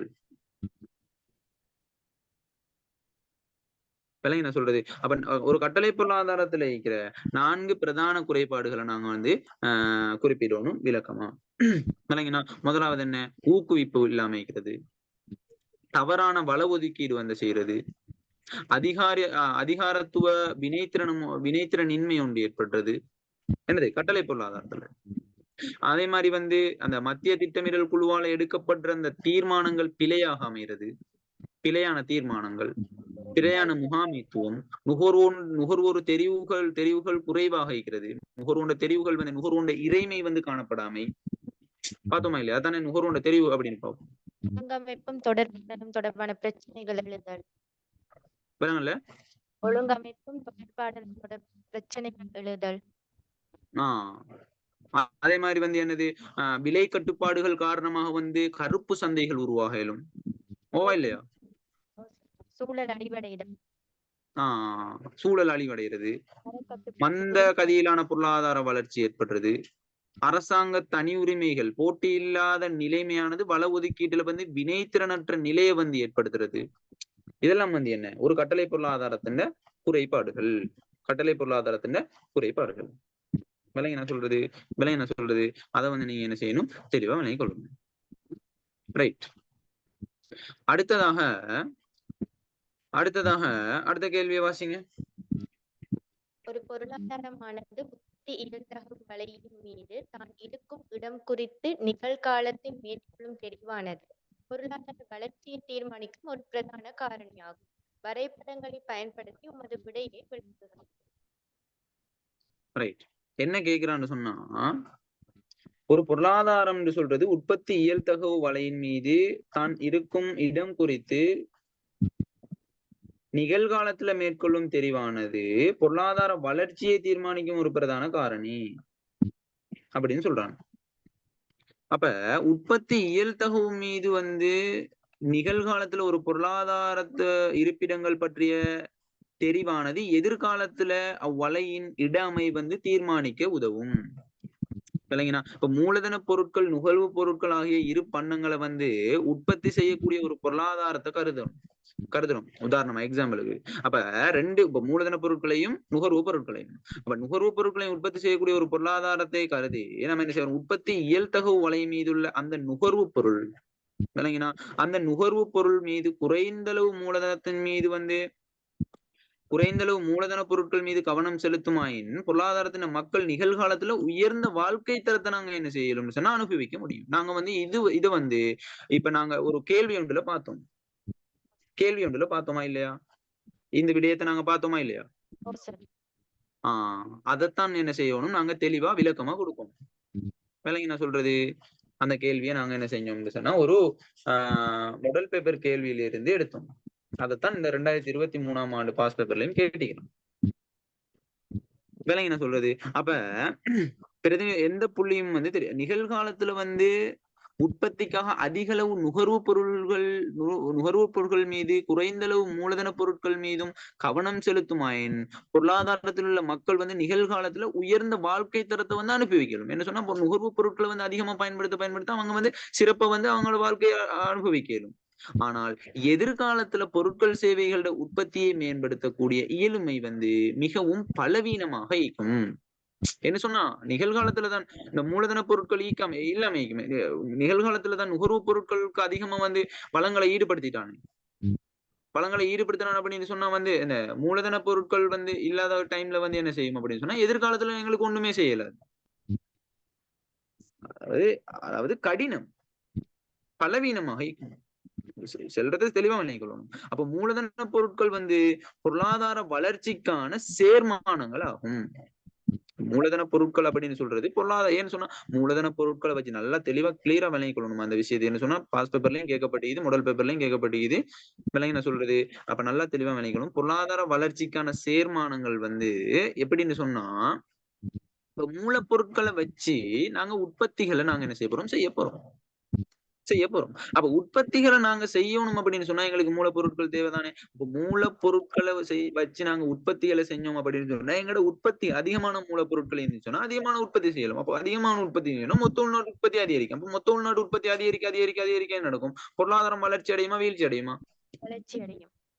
வளர்ச்சி அடையும். விளங்கி நான் சொல்றது அப்ப நல்லா தெளிவா விளங்கிக்கொள்ளணும். பொருளாதார வளர்ச்சிக்கான சேர்மானம் என்ன? மூலதன பொருட்கள். இல்லைங்களா? அப்ப மூலதன பொருட்களுக்கு குறைவான வளங்களை வந்து ஒதுக்கணும் அப்படின்னு சொன்னா எதிர்காலத்துல உற்பத்தி இயல் தகுந்த வெளிப்புற நகர்வு எப்படி இருக்கும்னு சிறிய இடைவெளியுடையதாய்க்கும். தெளிவா விளங்கிக்கணும். நகரும், ஆனா என்ன விஷயம் சொன்னா குறைவா தான் நகரும். எப்படியான டைம்ல குறைவான வளங்களை மூலதன பொருட்களுக்கு வந்து குறைவான வளங்களை ஒதுக்கீடு செய்யற டைம்ல நல்லா தெளிவா விளங்கிக்கொள்ளணும். இது வந்து நான் 2வது முறை நான் எக்ஸ்பிளைன் பண்றேன். விளங்கினா அப்ப ஒதுக்குவதனால எதிர்காலத்துல என்ன செய்யும் உற்பத்தி இயல் தகுந்த வலை வந்து வெளிப்புற நுகர்வு வந்து சிறிய இடைவெளியுடையதாக இருக்கும். அது மிக குறைந்த பொருளாதார வளர்ச்சியை குறித்து நிற்கும். சொல்லுங்க பாப்போம். இப்ப நான் ஒரு கேள்வி ஒன்று கேட்கிறேன். மூலதன பொருட்களை வந்து அதிக அளவுல வந்து மூலதன பொருட்களுக்கு அதிக அளவு வளங்களை ஒதுக்கீடு செஞ்சான் அப்படின்னு சொன்னா எதிர்காலத்துல பொருளாதார வளர்ச்சி வந்து அந்த சிறிய இடைவெளியை கொண்டிருக்குமா பெரிய இடைவெளியை கொண்டிருக்குமா? பெரிய இடைவெளியை கொண்டிருக்கும். மாறி யோசிக்கணும். விளங்கி நான் சொல்றது அதை நீங்க என்ன செய்யணும் தெளிவா விளங்கி கொள்ளணும். சரி, இதைத்தான் நான் வந்து ஒரு கேள்வியின் மூலமாவும் உங்களுக்கு எக்ஸ்பிளைன் பண்ணினா அந்த 2 படம் நீக்கிட்டு தானே அந்த 2 படத்தையும் நீங்க போட்டு இதுக்கு நீங்க ஆன்சர் கொடுத்தாலும் ஓகே தான். சரியா? இது கிளியராமா? இந்த கேள்வி ஓகே தானே உங்களுக்கு? அதே படத்தை நீங்க நான் வரைஞ்சு காட்டினேன் போன இதுல 2022 2023 அப்படின்னு சொல்லி போட்டு நான் மாத்தி வரைஞ்சு காட்டினேன் நான். அந்த படத்தை நீங்க கொடுத்தாலும் ஓகே. சரியா? அதுக்கான விளக்கத்தையும் கொடுங்க.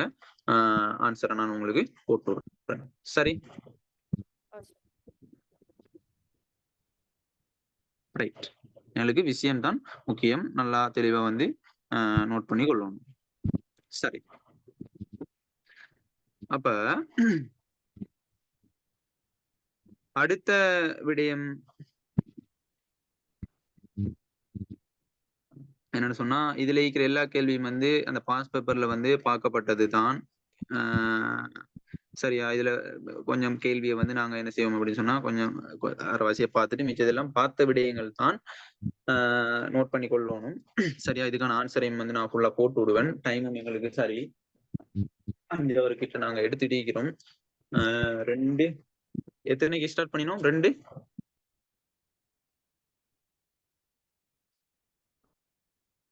2:20 ஸ்டார்ட் பண்ணோம். 4:20 ஆக போகுது. 2 hour இதுலயும் இன்னொரு 2 hour அப்படியே சரியா வரும் டைம். ஓகே, அப்ப நாங்க என்ன செய்வோம் அப்படின்னு சொன்னா இதுல வந்து சில விஷயங்கள் சொல்லித்தரேன். முக்கியமா நோட் பண்ணிக்கோங்க. எல்லா ஆன்சரும் வந்து உங்களுக்கு குரூப்ல வரும். இதுக்கான முழுமையான ஆன்சரும் வந்து உங்களுக்கு குரூப்ல வரும். நோட் பண்ணிக்கோங்க. பொருளாதார பின்னடைவு வந்து நாங்க எப்படி காட்டுறது பிபிசி வலையில? இடப்புறம் நகர்றதின் மூலமா நாங்க என்ன செய்யறோம்னு சொன்னா பொருளாதார பின்னடைவை நாங்க காட்டுவோம். சரியா? நோட் பண்ணிக்கோங்க. எல்லாம் மேக்சிமம் வந்து நாங்க எல்லாமே பார்த்து முடிச்சிட்டோம். எனக்கு அந்த பிபிசி வலையில வந்து வர விஷயங்களும் நிறைய விஷயங்கள் பார்த்திருந்தோம். அடுத்து அந்த பிபிசி வலைன்னா என்ன, அது இது எல்லாமே நாங்க வந்து பார்த்த விஷயங்கள் தான் திருப்பி வரப்போகுது. சரி, அதை வந்து நீங்க நோட் பண்ணிக்கோங்க. வேற எதுவும் டவுட்னு சொன்னா கேட்கலும். மற்றது இப்ப வந்து சிறப்பான புதிய ரக வளமாக்கிகள் கண்டுபிடிக்கப்பட்டா அது பொருளாதார வளர்ச்சி என்ன நடக்கும்? நுகர்வு.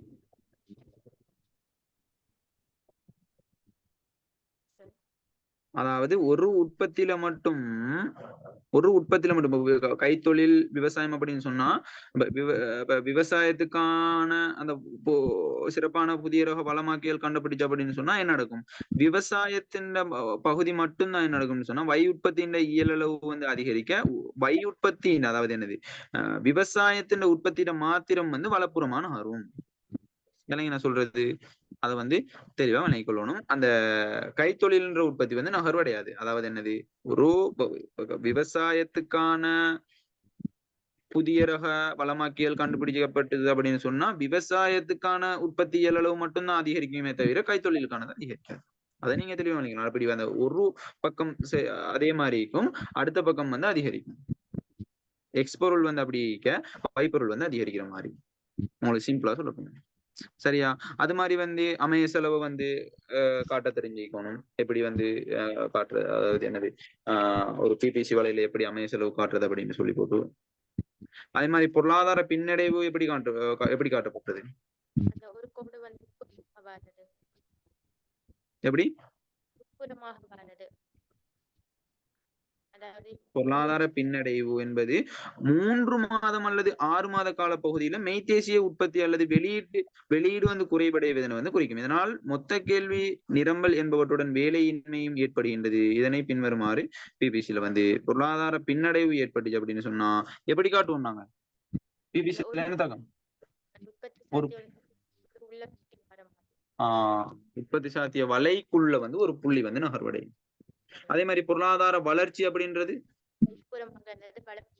வெளிப்புறம் நகர்வடையும். விளங்கி நான் சொல்றது வெளிப்புறம் நகர்வடையும். அதை நீங்க என்ன செய்யணும்?